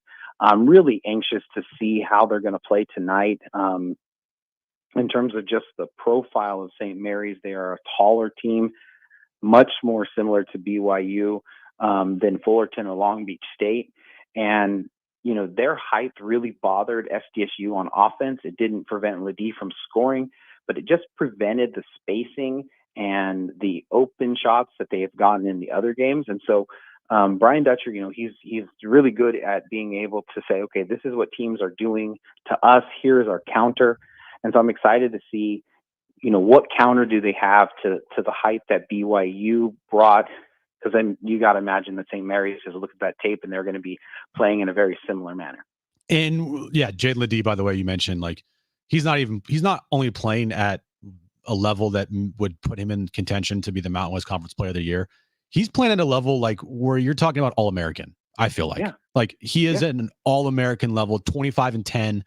That's elite for him so far this season. Are you a little worried about their bench so far this season? Because they're not getting many points from their bench so far yet. It's been a little up and down. Darion Trammell coming back from injury, coming off the bench a couple times here. Do you think that suits him well? Or do you think eventually, once he becomes more healthy and can play more minutes, putting maybe Reese Waters on the bench, who kind of thrived in that position with USC last year, would be a better fit? Or do you like the fit with Darion coming off the bench? I think Darion coming off the bench is really good. Before coming to San Diego State, he was a scoring first kind of a point guard. And maybe that would be something that you would want with the second unit. I think that there were times last year when you had Darion and Lamont Butler playing together, that second unit just lacked somebody who could just be in control as a ball handler at times. If one of those two guys weren't in, I think that separating the 2 point guards, I think, is really smart. The other, I think, bigger component to it, and it's, can they rebound if they have such a small unit in. Last year you could maybe play Darion Trammell because you had Kashad Johnson, you had Nathan Mensah, you had guys that you could put with size that would maybe kind of overcome some of the rebounding things that would happen because Trammell is the stature that he is. And so I think it might depend more on the players around Darion Trammell than it depends on anything else. And, as of right now, I think Reese Waters is doing really well in the starting lineup, and he's showing more confidence and showing, kind of that he's finding what it means to be an Aztec and how to play in Brian Dutcher's system. So I think overall, I think it's a good fit for him to come off the bench. And I think if that's a role that he's willing to embrace, I think SDSU is really lucky and fortunate that a guy like that would be willing to take that role. Paul, it was a pleasure to talk to you today without John, having him mess everything up. So thanks for joining me. Appreciate it, buddy. Have a great weekend, and we'll talk to you soon. All right. All right. And if I don't get the opportunity before, happy Thanksgiving. Happy Thanksgiving, Paul. Appreciate it, man. Okay. So during that conversation with Paul there, which is a great conversation about the Aztecs football and baseball team or basketball team, the Padres made a move, Brent. The Padres have made a trade. We'll tell you about that trade and break it down coming up next.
All right, the Padres have made a trade. We'll talk about that trade and break it down. Come up next.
All right, back on Jon and Jim on a Friday. Padres have, this is legitimate breaking news. Padres have made a trade.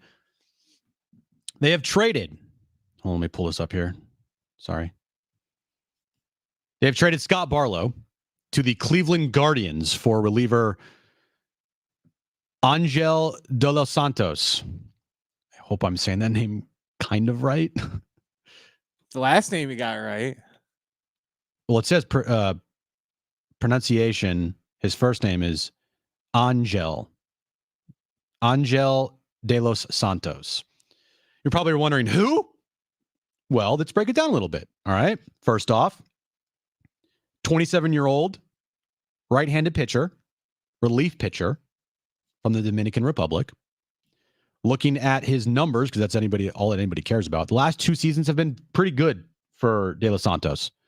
Last year, he posted a 3.29 ERA and 65 2/3 innings pitched for the Cleveland Guardians, with 62 strikeouts and a 216 batting average against.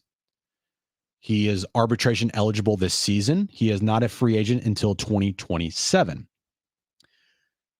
If you're looking at the numbers, pretty savvy move, because to me, this is just it's a cheaper Scott Barlow.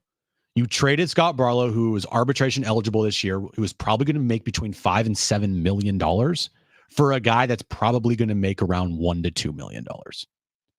And that Scott Barlow, I think, while with the Padres, posted around a 3 ERA. He was good. He had closer stuff. He obviously has closed games before. De Los Santos has never had a save in his career. Excuse me. He had 1 save in his career last season, but I don't think they were trading for a closer. I think Robert Suarez is a guy that they are going to believe in here to be the closer of this team next season. But they also needed bullpen help, and you kind of feel like, oh, here it comes. Like, now it's begun, the shedding of the payroll. But also, you need to make sure you fill these holes. But Scott Barlow at $7 million made absolutely no sense. Like, no sense at all. It just didn't make any sense. So to trade Scott Barlow, who was a fairly good pitcher for you last year, for a guy that put up pretty much similar numbers as Scott Barlow. He's younger and he's cheaper and he's under team control for longer. Scott Barlow was a free agent after the 2025 season.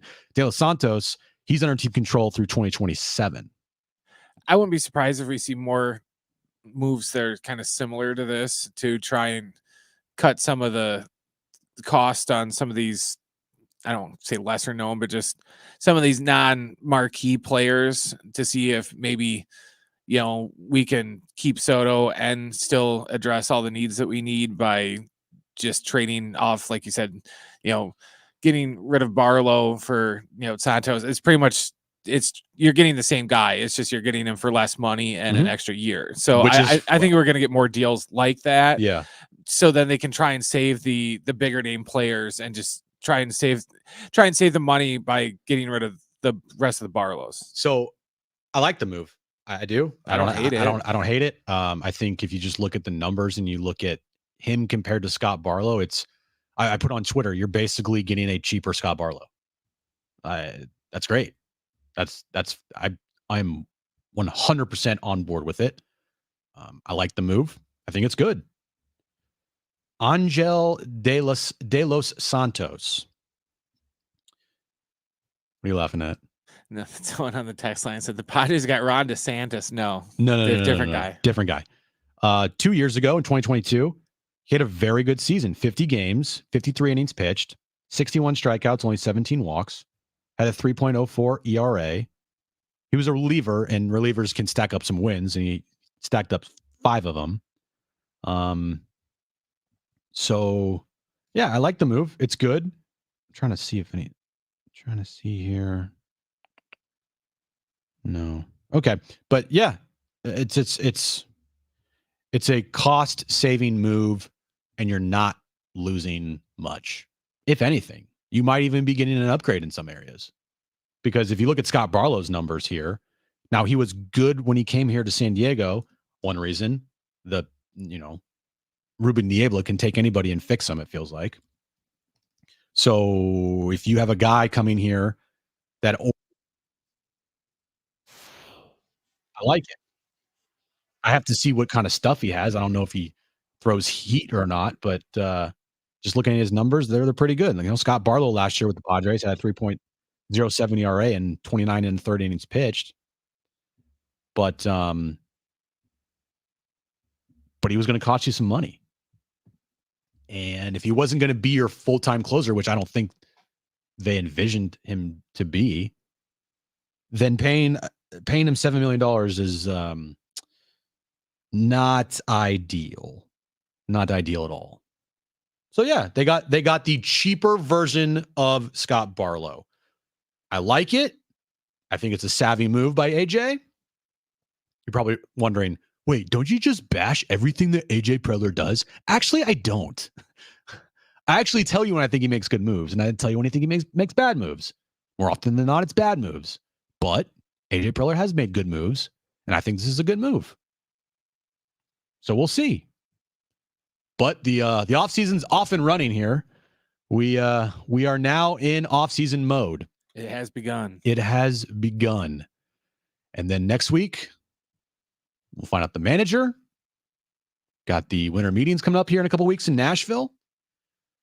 So it's going to be a busy time. It's going to be a busy time here with the San Diego Padres. All right, coming up next, our East County bro, Bernie Wilson. He wrote a great piece earlier this week on the legacy of Peter Seidler. We'll talk to him about that. Also, we'll see if he knows anything about the new chairman of the Padres, Eric Kutsenda. Coming up next.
All right, this update is brought to you by DraftKings Fantasy Sports. The Padres have made a trade. They're trading pitcher Scott Barlow for reliever to the Guardians, Angel De Los Santos.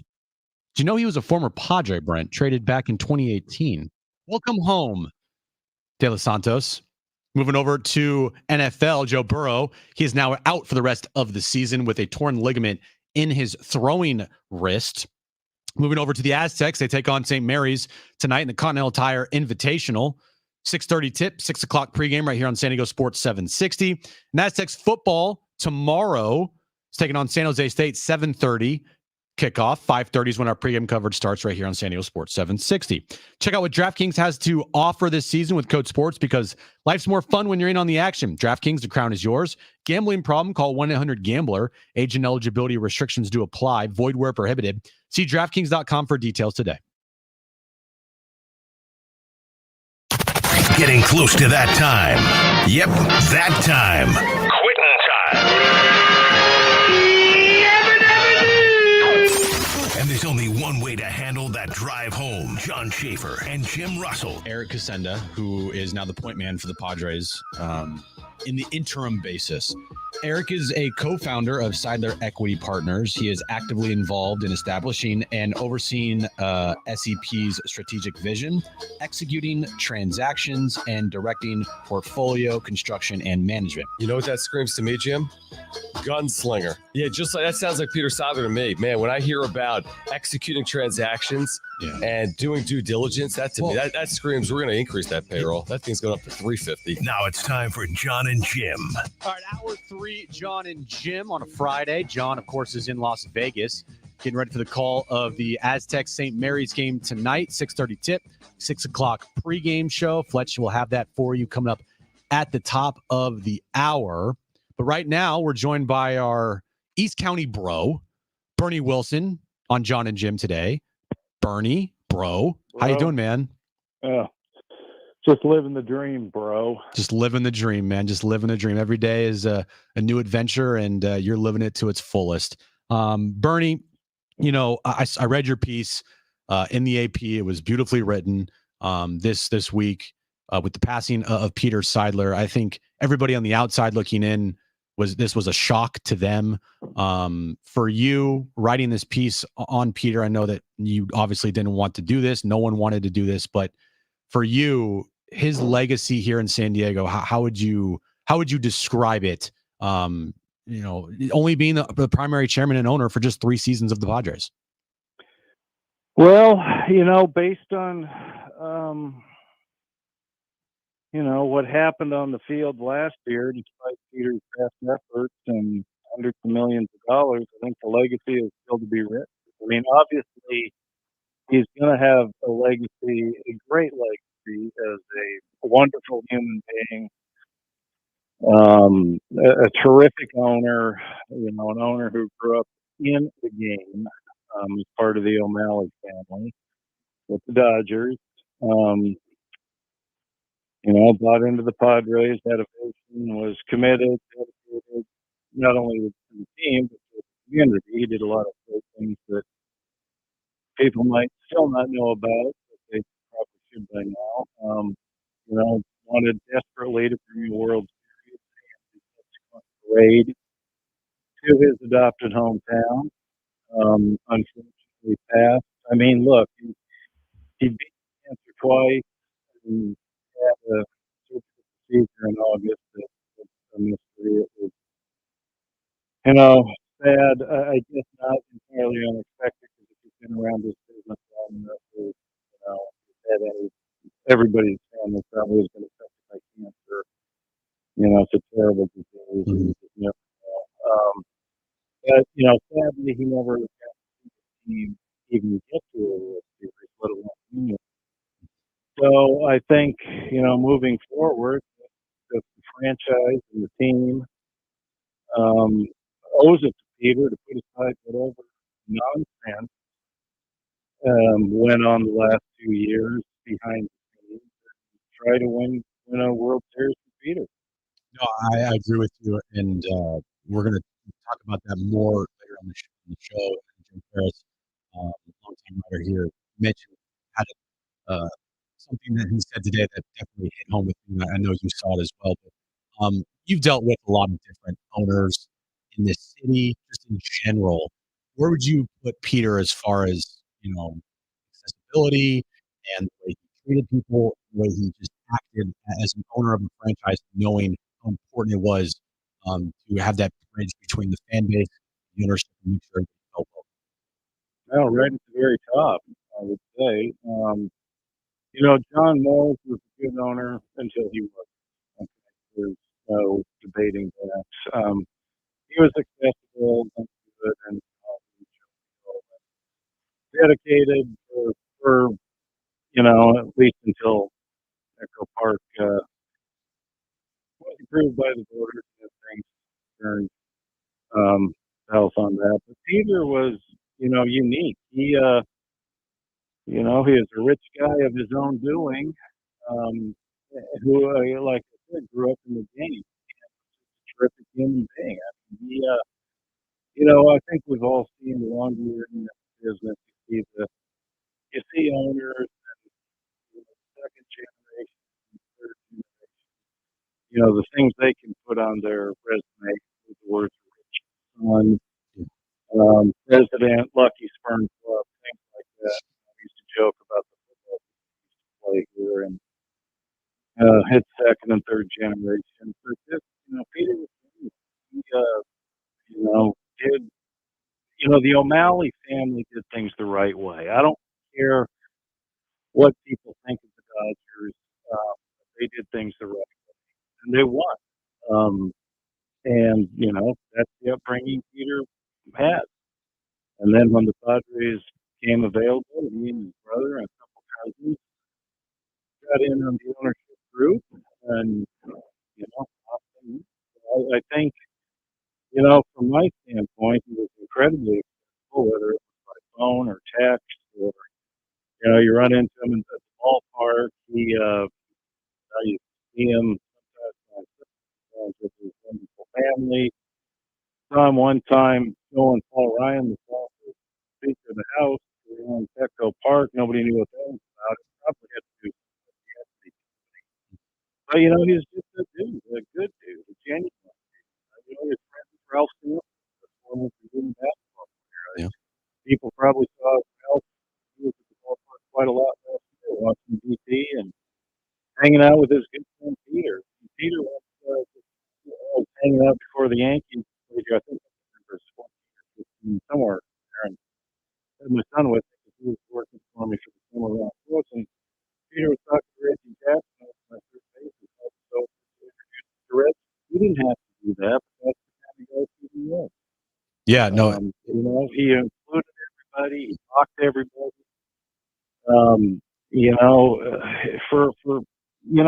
Just a genuine. Absolutely. A genuine good guy. I've only met him a couple times, but he felt like a fan. I saw somebody say that he was a guy that felt like he was a season ticket holder in the 300 section. Like he just was that fan that everybody loved, and you want that as an owner. You want the owner of the team to relate to the fan base. And a lot of times these owners can't ever do that because they're these high and mighty rich elitists. But that was never Peter. He was a guy that would wear like baggy pants and an oversized T-shirt. And you're like, oh, that's the owner of the team. Wow, crazy. Right. Well, the other thing, Dad. Yeah. If security guys keeping you away, for lack of term, I've used philosophy PR Bobo on there. Keeping people away, or just saying, you have 1 minute with Mr. Seidler, and please call him Mr. Seidler. We've all dealt with those clowns. And Peter certainly did not hang in that circle. That again, he didn't need PR Bobos. He didn't need security. He didn't need a limo to drop him off as close to the owner's gate or the entrance, whatever, as possible. He didn't care about that kind of stuff. He just loved his team and loved being around the ballpark and the fans and the players. Again, we're joined by Bernie Wilson of the AP. If you missed it this week, he wrote a great piece on Peter Seidler in the AP. Go check that out. Highly, highly recommend that. Bernie, with time, in life, it always is, you have to move forward, whether people like it or not. Time always moves on. It never stops for anybody. And today we got the news of Eric Kutsenda, hope I'm saying that right, as the new chairman and point person of the team. I'm wondering, do you know anything about Eric Kutsenda? Because I've tried to look for anything on the internet.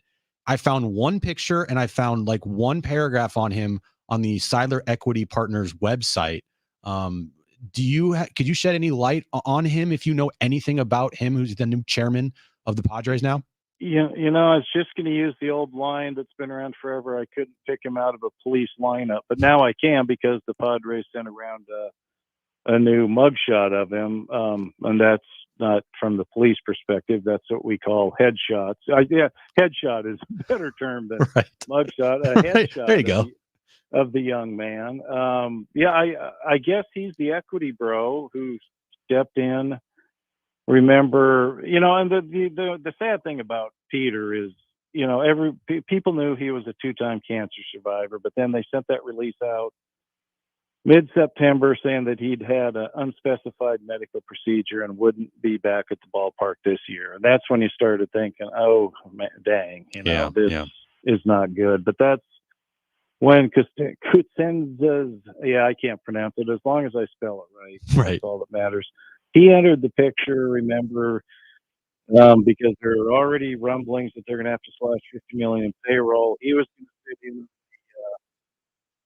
the organizational meetings when the season ended to try to solve the, Preller versus Baumel feud. And so I would guess that's, Peter was an incredibly smart guy, and he probably had things well situated even before things got bad. You got to think there was a pretty good succession plan in place. He said, I guess it was earlier this year, that he wanted the Padres to be in the family for 50, 75 years, whatever. So, and a couple of us were talking the other night, well, do you want a baseball guy in that situation or an equity bro? And somebody said, it's probably best that it's the equity bro at this point. And again, that's not a dismissive term. That's just, when you come from an equity firm into a, baseball thing, you're an equity bro. But, maybe he's going to be a good check and balance, for a franchise that really needs some of that right. They got to pick a manager still. Maybe they've got one picked. They just haven't announced it. Right. I see they're starting to make transactions, but if you got to whack $50 million from the payroll, plus you have, the continuing issue of television. Yeah. And you have the issue of losing millions of dollars by not being in the playoffs because your team folded, for lack of a better term. And I think we need to be honest here. They did, or whatever term anybody wants to use. So maybe that's perfect for Eric Kutsenda. I think I got it right. There you go. Lend his, deep expertise. I think, according to the press release, his friend and business colleague of Peter Seidler for 30 years. He's a co-founder of the equity properties. I don't know anything about equity other than we do have some in our house. That's always good. But, those guys are probably big-time guys in that segment of the economy. They probably certainly don't have to live paycheck to paycheck like a lot of people out here, but maybe that's a good check and balance Weller and whatever else is going on. That they need to, I know, look, Peter liked to spend money. He even said, I like to spend money. Yeah. Was about as close to the point as I can remember. Maybe they need to bring that in a little bit until they can, they got to get through the Soto thing. TV, they got a lot of stuff. And, getting back to the playoffs in 24 after missing last year is certainly not a guarantee. And I don't have much. It's not my job to have faith in a team, by the way, but I certainly would pick them to even win the division, I don't know that they could get a wild card. I think at this point they need to prove to everybody that they can do it instead of everybody who went into the World Series last year and look what happened. Exactly. Yeah, it's a trying time for the organization for sure. There's a lot of questions, more questions than answers at this time. And before I let you go, Bernie, in the press release, it said he is the new chairman and interim point person. Are those two different things? Because I feel like they are. I think so. I never realized this point person thing until until this ownership group came into power in 2012, and Ron Fowler was the point person. He wasn't an O'Malley, he wasn't a Seidler, but he apparently was the the majority owner. And I think that baseball has to sign off on that. I mean, I suppose they could send you and John and say, hey, we want these guys to be co-point person, but baseball probably should know they're just a couple of radio clowns who they wouldn't like that. who show up on my Instagram feed at 9 o'clock talking about various things. Such handsome young men, though. Oh, thank but you. You know what I'm getting at. Yeah. And so I think they can be two different things. And, the term interim is probably, important. Maybe he remains on as chairman and Tom Seidler steps in as point person. I would think you'd want, nothing against Eric, but you might want to, Tom Seidler, like Peter, grew up obviously in the same family, the O'Malley family, was in charge of a minor league team up in NorCal for years, and they have a lot of experience in baseball. I think Tom could play the point person role, but who knows? Nobody's really seen a succession plan on paper. He hasn't made himself available. But we're only 3 days removed from Peter's sad death, and so hopefully, after some time, all this stuff will become clear. Absolutely, yeah. It's one of those things where it's like, okay, take some time. This is definitely going to be addressed in the future. Probably not right now, but eventually we'll hear more. Bernie, bro, thanks for joining me today. Appreciate it, man. Have a beer for me, and we'll talk soon, okay? You bet, bro. You take care. All right. Thanks a lot, man. Bernie Wilson of the AP joining us there. Great perspective on Peter. Again, if you want more content to read on Peter Seidler, I think the more the better. He wrote a great piece in the AP on Tuesday, the day that he passed away. So go check that out. But Bernie makes a great point. Like maybe they need at this point in time, just at this moment, not for like the foreseeable future, but just this moment in time, someone that can put the team into some checks and balances. Like maybe it's like, hey, AJ, we can't go out and we can't do this. Like, hey, we can't go make these crazy moves. We can't make these crazy trades. We need to think smarter here. Like, the adage of the term, Brent, work smarter, not harder. Like, I feel like AJ needs to apply that more to his daily work environment, because staying up till 4 a.m. every night, like, I get it. You obsess over baseball, but maybe we should work smarter, not harder. It's pretty much like they're saying he's almost going to be like the accountant of the team, to like rich people have like an accountant that will go, hey, Jim, you're spending way too much money, dude. You're not going to have enough money coming in to cover it. So stop spending so much money. So maybe that's what his job's going to be, to where they'll be like, hey, yeah, I'm thinking about going and doing this, and this. And it's like, yeah, have you checked the balances? I don't think we can do that. And then like, oh, okay. Instead of just going and doing it, and then afterwards you get the, notification that, oh yeah, your account's been withdrawn, or not withdrawn, but overdrawn, and now you have to just go from there and try and cut costs, which is what they're doing now. So the Padres have made more moves, Brent. Oh, here's. I know, just moves after moves. Hold on one second. They have non-tendered the following players. Non-tenders essentially meaning like release. Mm-hmm. Jose Espada, right-handed pitcher. outfielder Taylor. I always say this name wrong. I always said it wrong last year. Taylor Colway? I don't know. I'm sorry, Taylor. Catcher Austin Nola. Aw. And left-handed pitcher Tim Hill. You're a good one, Tim. You always serve the community the best way possible. Have you noticed that every time the Padres did some type of community thing, it was always Tim Hill, like all the time. It was always Tim Hill. Well, you got to get in the good graces of the community somehow, and he wasn't doing it with his pitching.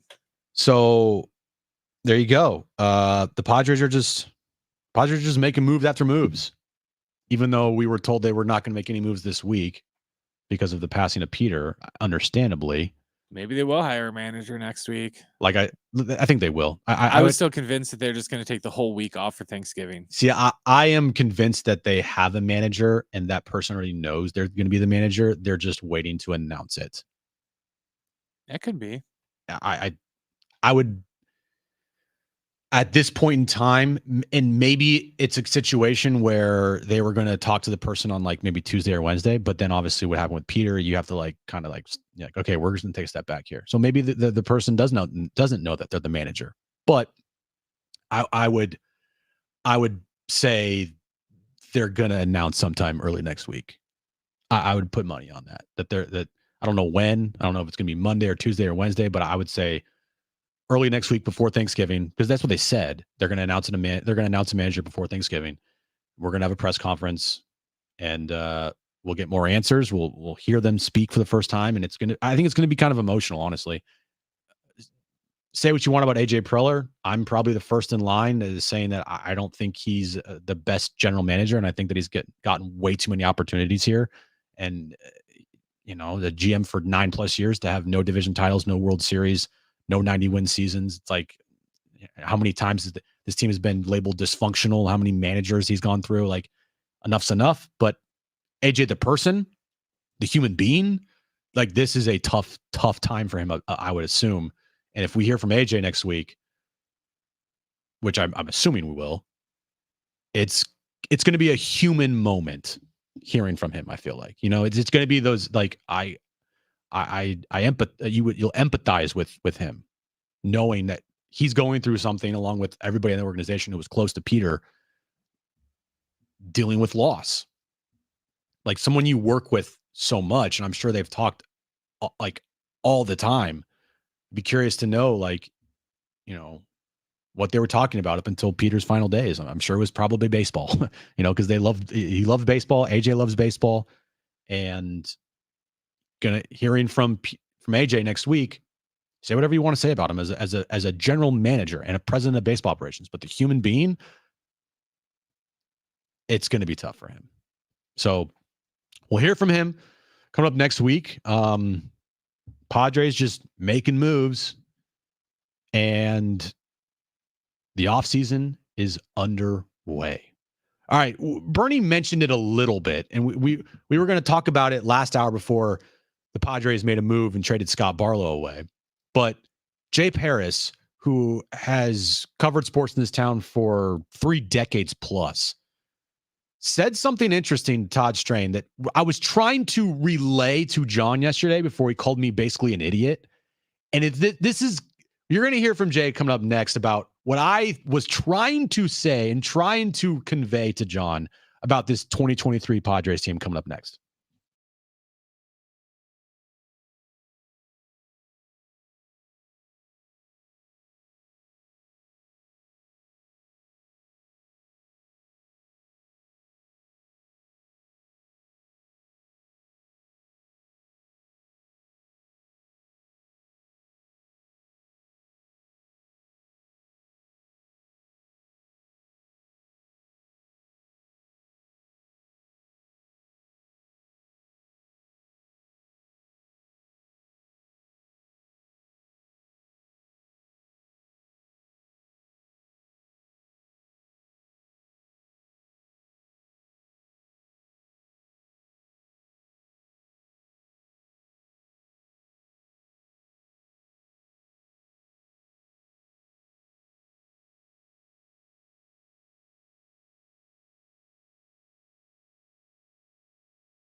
All right, coming up next, we'll talk about the Padres' recent moves, and also we'll hear from Jay Paris talking about the Padres' 2023 season. It's very, very interesting. You'll want to hear that coming up next.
All right, this update is brought to you by DraftKings Fantasy Sports. We'll start with Padres news as they've made a trade today. They traded Scott Barlow to the Guardians for relief pitcher Engel De Los Santos of the Guardians. Last year, De Los Santos had a 3.29 ERA. Other news from the Padres, they have non-tendered 4 players. 2 of them you'll know names of. They're on the active roster last year at times. Catcher Austin Nola and left-handed pitcher Tim Hill. Aztecs basketball tonight, 6:30 p.m.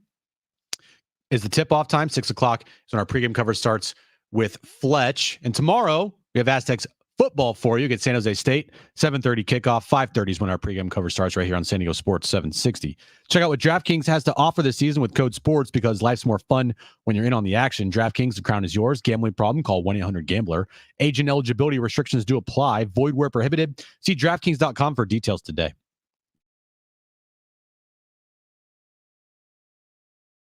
All right, so yeah, the offseason is fully underway. Padres already making a trade today and non-tendering 4 players on their roster. Jose Espada, Tim Hill, Taylor Callaway, and Austin Nola. Of course, I know I'm saying Taylor's name wrong. I apologize. It doesn't matter. He's gone anyways. He's gone. It doesn't matter who he is. I think he had like 2 at-bats last year for the Padres. I could be wrong, but I remember him having a couple at-bats. Like, oh, this guy's kind of nice. Whatever. But anyway, Austin Nola and Tim Hill, those are the big names that got non-tendered. Overall, by trading away Scott Barlow today, by non-tendering those 4 players, the Padres have saved about $9 million. You're probably going to see a lot of moves like that this offseason, where you're trading guys to save money and bringing in players to replace them on cheaper contracts. And honestly, I'm kind of all for it because a lot of these players last year did not perform. And a lot of these players got the money and did not perform. And it was like, can we get somebody in here that actually give a damn? I'm not talking about the Manny Machados, and I'm not talking about the Xander Bogarts, the Juan Sotos, the players of like, hey, can we replace these guys? No, no. I understand those players you can't replace them, and nor do you kind of want to replace them because you know the value that they could bring to a team. It's just last year, everybody was in the gutter and everybody just seemingly all played really bad. It's interesting how that was. And Jay Paris, who has covered sports in his town for 3+ decades, I believe he was talking with Todd Strain of NBC. Shout out, Todd. We have him on Sports Wrap every once in a while. And what I was trying to say to John yesterday about the 2023 team, how they seemingly let Peter down, this is pretty much what I was trying to say yesterday. But Jay is way better at relaying his thoughts than I am, even though I have a talk show every single day. But this is what Jay had to say about the 2023 team. Emphasizes what a colossal disappointment last season was for the Padres. And for those guys to be late for buses and snipping at each other and not pulling the rope in the same direction and pointing fingers. And this isn't anonymous quotes. These are from Juan Soto. This is from Joe Musgrove. This is from Manny Machado, that they weren't always prepared and they weren't always willing to fight. And the illustration of a gentleman who was a 2-time cancer survivor, the grit, the determination that took, and for his team not to be able to rally, and for his team to throw in the towel early in games. And the body language was atrocious. Now, does that mean anything? I don't know. But the contrast was so telling that here's an owner doing absolutely everything he can to make you win. And he's supplying you with everything and buying everything. And the first sign of adversity, you're reaching for the white flag. Where this guy saw adversity in every aspect of his life, medically, physically, and mentally. But he kept grinding. And that really strikes me how there wasn't much of a grind with that team. And that team can say, wait till next year. Peter can't say that. Last year was his next year. So I'm just hoping, and I know it's pro sports and I don't want to get Pollyannish about it, but last year the Padre players played for Peter's money. This year, I hope they play for his spirit. I thought that was beautifully said by Jay Paris on the 2023 team, which I was trying to relay to John yesterday, even though John was like, it's just sports, whatever. And I know that nobody knew that Peter Seidler was going to tragically pass away at the end of the season. Nobody did. No player did. I'm sure Peter did. Nobody knew. Okay. But that's not the point. Even if Peter were still here today, you would want this team who has gotten all this money from Peter to play at a level and with a type of mentality that Peter has in his life. Like quitting and admitting you quit and giving up on at-bats and, egos and all that crap. Peter was none of that. Peter was egoless. Peter was a fighter until the very end. He fought off cancer 2 times, generous with his time, his effort, cared about the fans. And you heard none of that from this Padres team last year. You heard things from Manny Machado like blaming the media. Oh, you better get on the bandwagon now before we start effing raking. Hey, we quit. We quit in games. When we go down, we quit. Hey, yeah, we got some ego problems in here. Like, give me a break. So I thought Jay said it perfectly there. Last year, it felt like the Padres were playing for Peter's money. This year, you hope they play in honor of Peter and do everything that they can to fight through adversity and not quit and not have these egos run the clubhouse to the point of destruction and dysfunction. Have people care about being leaders on the team. People care about one another, care about their teammates, wanting to pick each other up. And you had none of that last year. And that's the disappointing thing is you have a guy in Peter who was the complete opposite of all that. And even if Peter were still around, it's still extremely disappointing how they let down not only the fans last year, but they let down Peter as well. And it just kind of emphasizes even more now that Peter's gone about how last year was just so disappointing. So yeah, at times when you really think about it and you hear things like that from Jay, you get pissed. If you're a fan of this team, you should be pissed at the 2023 team. Those players, I mean, we all know sports, and I understand where John was coming from. Sports, you can have bad seasons. That's sports. It's how it is, right? But when you say things like you quit and you're having egos being a problem in that clubhouse, and you got guys coming into spring training saying, hey, you got my money, and you have dysfunction and you can't work together and you have problems with communicating and you don't care about leadership and you don't care about culture, that's the stuff that pisses you off. And that's the stuff that it's not just having a bad year because it's sports. It's you made a choice, and your choice as players were to quit in games when you were down. Your choice as players were to care more about the money. Your choice as players and coaches and management was to let dysfunction rue the day. And that's the stuff that pisses you off, as it should if you're a fan. And then Peter passing away, it just makes it it just makes, when you think about it, even worse. Manny can have a bad year offensively. I'm not saying he can't. Is it a disappointment if he has a bad year offensively? Of course. Xander Bogaerts can have a bad year offensively. All right.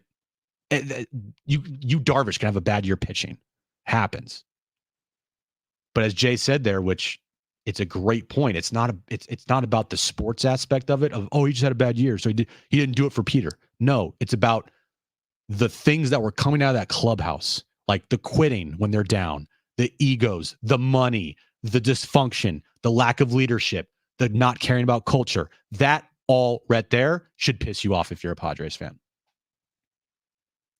So hopefully going forward, all that crap is gone. But we'll see, because a lot of these players are going to be returning. So we'll see about that in the future. All right, Aztecs basketball, 6:30. Pregame starts at 6 o'clock tonight. Fletch is in the building already, getting ready for pregame at the top of the hour. But coming up next, my back page. Stay tuned.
All right, Aztecs basketball at the top of the hour as our pregame coverage starts. But coming up next, my back page. Stay tuned.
All right, final segment of the week here on Jon and Jim. Aztecs basketball, 6:30. Pregame starts about 13 minutes here with Fletch, who's in the building on the couch right now, getting ready for the pregame show, preparing very hard back there. I can see that. Aztecs St. Mary's. If they win, they'll take on the winner of Washington Xavier. Now, if they lose, obviously they take on the loser of Washington Xavier. Oh, is that how it works? Is that how it works? Yeah, that's how it works. You didn't know that? Gym facts. Yeah, Jim fact. There you go. So a couple games this weekend for the Aztecs in Las Vegas. F1 is there. Crazy. You got Aztecs football tomorrow. Full slate of NFL this weekend as well. College football. A lot happening. NBA, NHL. You're starting to see moves in baseball now. So the offseason is definitely underway there. So a lot of things happening. A lot of things happening. Of course, next week is Thanksgiving. We're going to have a short week. We're off Thursday and Friday next week, but we will be here Monday, Tuesday, Wednesday, and we'll probably have a lot to talk about because I would think that the Padres are going to announce their manager next week. I'm sure they'll have a press conference next week before Thanksgiving, even though Brent really hopes that they don't, so he can get the 27th as his day. I'm still leaning they're not gonna. I mean, he is pushing, man. He is praying that the 27th, they're pushing off all next week because it's Thanksgiving, and the 27th is the day. They're just gobble, gobble, gobble all on their brain. That's all I want. Yeah, just gobble, gobble, turkey gobble. Day. Turkey day, turkey day. We can be thankful we have a head coach after Thanksgiving. Yeah, manager after Thanksgiving, we're good to go. Everything's fine. So yeah, a lot of stuff happening. All right, Brent, let's get to it.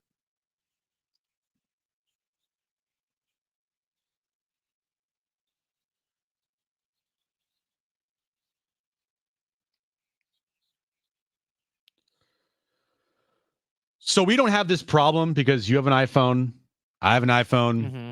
John has an iPhone. Fletch has an iPhone. Some people that don't have iPhones, I kind of like judge them to like not good either. Like I say, well, they're evil according to the movies. Yeah, they 'Cause are you know evil. the rule. Yep, the rule is if you have an iPhone, then you're not evil. You're not good. evil, yeah, because Apple will not allow their products to be used Yep. by evil people. So if you see someone in a superhero movie using an Android, they're the bad guy. If they're using an iPhone, they're not the bad guy. But one thing about iPhone users, if you are texting, what is the main thing about texting, Brent? That everybody that you text that has an iPhone, it's blue. The iMessage is like if I text you and it's green, I'm like, I can't. Like I've no joke dated girls where their text messages were green, and that would like kind of annoy me. Like I was like, they have green text messages. I would still date them, but it was like, can we not have green text messages? What did Fletch say back there? Did he say something? Said that's the most Jim Russell thing ever. It really is. Yeah. Thankfully, Aaron has an iPhone, so we don't have to worry about that. Don't worry. I would still marry her if she didn't have an iPhone. But it would. What are you going to do if after you get married and she's like, oh yeah, just so you know, I'm a closet Android user. I want to use an Android now. I'm like, oh no. And I want you to use an Android too. Oh God. Anyway, the reason why I bring that up is because we might be close, Brent, to iPhone completely getting away the green bubble because of their, I guess, support with the Android users and a potential deal where they could make it so that all iPhone users, no matter what, have blue text, even though it would still come through as an MS or SMS text message. Yeah. It would not be considered an iMessage because that person does not have an iPhone. But just simply changing and making every single text that you receive on an iPhone a blue bubble. It's in the works. It's not official yet, but Apple has said this is something that they will try to roll out potentially either next year with Apple users. I love that. And I think that would be great because every time that I text with like Marty, it was hell working with Marty and Darren to text message them because we would do group chats and me and Darren had an iPhone and she had an Android. And it was just like, we would like something, give it like a thumbs up, and it would send a text message. Jim Russell had sent a thumbs up emoji or whatever the case may be. It was so annoying. But hopefully we're getting close to a day where it's not going to be that anymore. Brent, where were you when you found out that Snoop Dogg has decided to quit smoking? At home. You were? Because it was this morning. He's still going to eat edibles, though. He's just going to quit smoking. This was one of the funniest things. That'd be like saying, hey, I'm going to quit drinking beer. I'm still going to drink hard alcohol. I'm just not going to drink beer anymore. So he posted on Instagram a picture and him saying that he has decided to quit smoking. And he ended it with, please respect my privacy at this time. Sorry, Snoop. It doesn't work that way. If you want to respect your privacy, don't put it on social media. And that he is just making the switch to edibles. Edibles are cool. I rock with edibles, but it doesn't. I mean, Snoop Dogg and not smoking. That's like, I mean, it's like peanut butter and jelly. You can't take those things away from each other. Thing just makes me laugh because it just reminds me of there's this stupid show. All my friends love it, but I hate it. It's called the Trailer Park Boys, and they had this one thing where they rented out the trailer park for like this vacation destination, and all their food that they served their patrons were all edibles. And after like the third day, Doug Benson's like, "Can I just get something that doesn't have weed in it?" And they're like, "No." And that's the way Snoop's gonna be. Probably. Yeah, probably there. Okay, and finally, Thanksgiving, Brent, just around the corner. But San Diego County, if you want a free Thanksgiving meal, there are service providers all around the county. I have no time to read them because we're up against it right here. But just go and search out free Thanksgiving meals in San Diego County, and you can find where you are eligible to get free Thanksgiving meals in San Diego County if you do not have anything planned for Thanksgiving, which I think is pretty cool. There's multiple around town. Go check it out. Search it online. Easy to find. All right. I want to thank John for joining me on his own show today. Also, I guess we can thank Fletch for walking in He contributed nothing to today's show, but I want to thank him. Thank you to Paul Garrison, East Village Times, and of course, our East County bro, Bernie Wilson, for joining us. We'll be back on Monday, short week because it's Thanksgiving, but coming up next, Aztecs pregame as the Aztecs take on St. Mary's. Coming up next right here on San Diego Sports 760.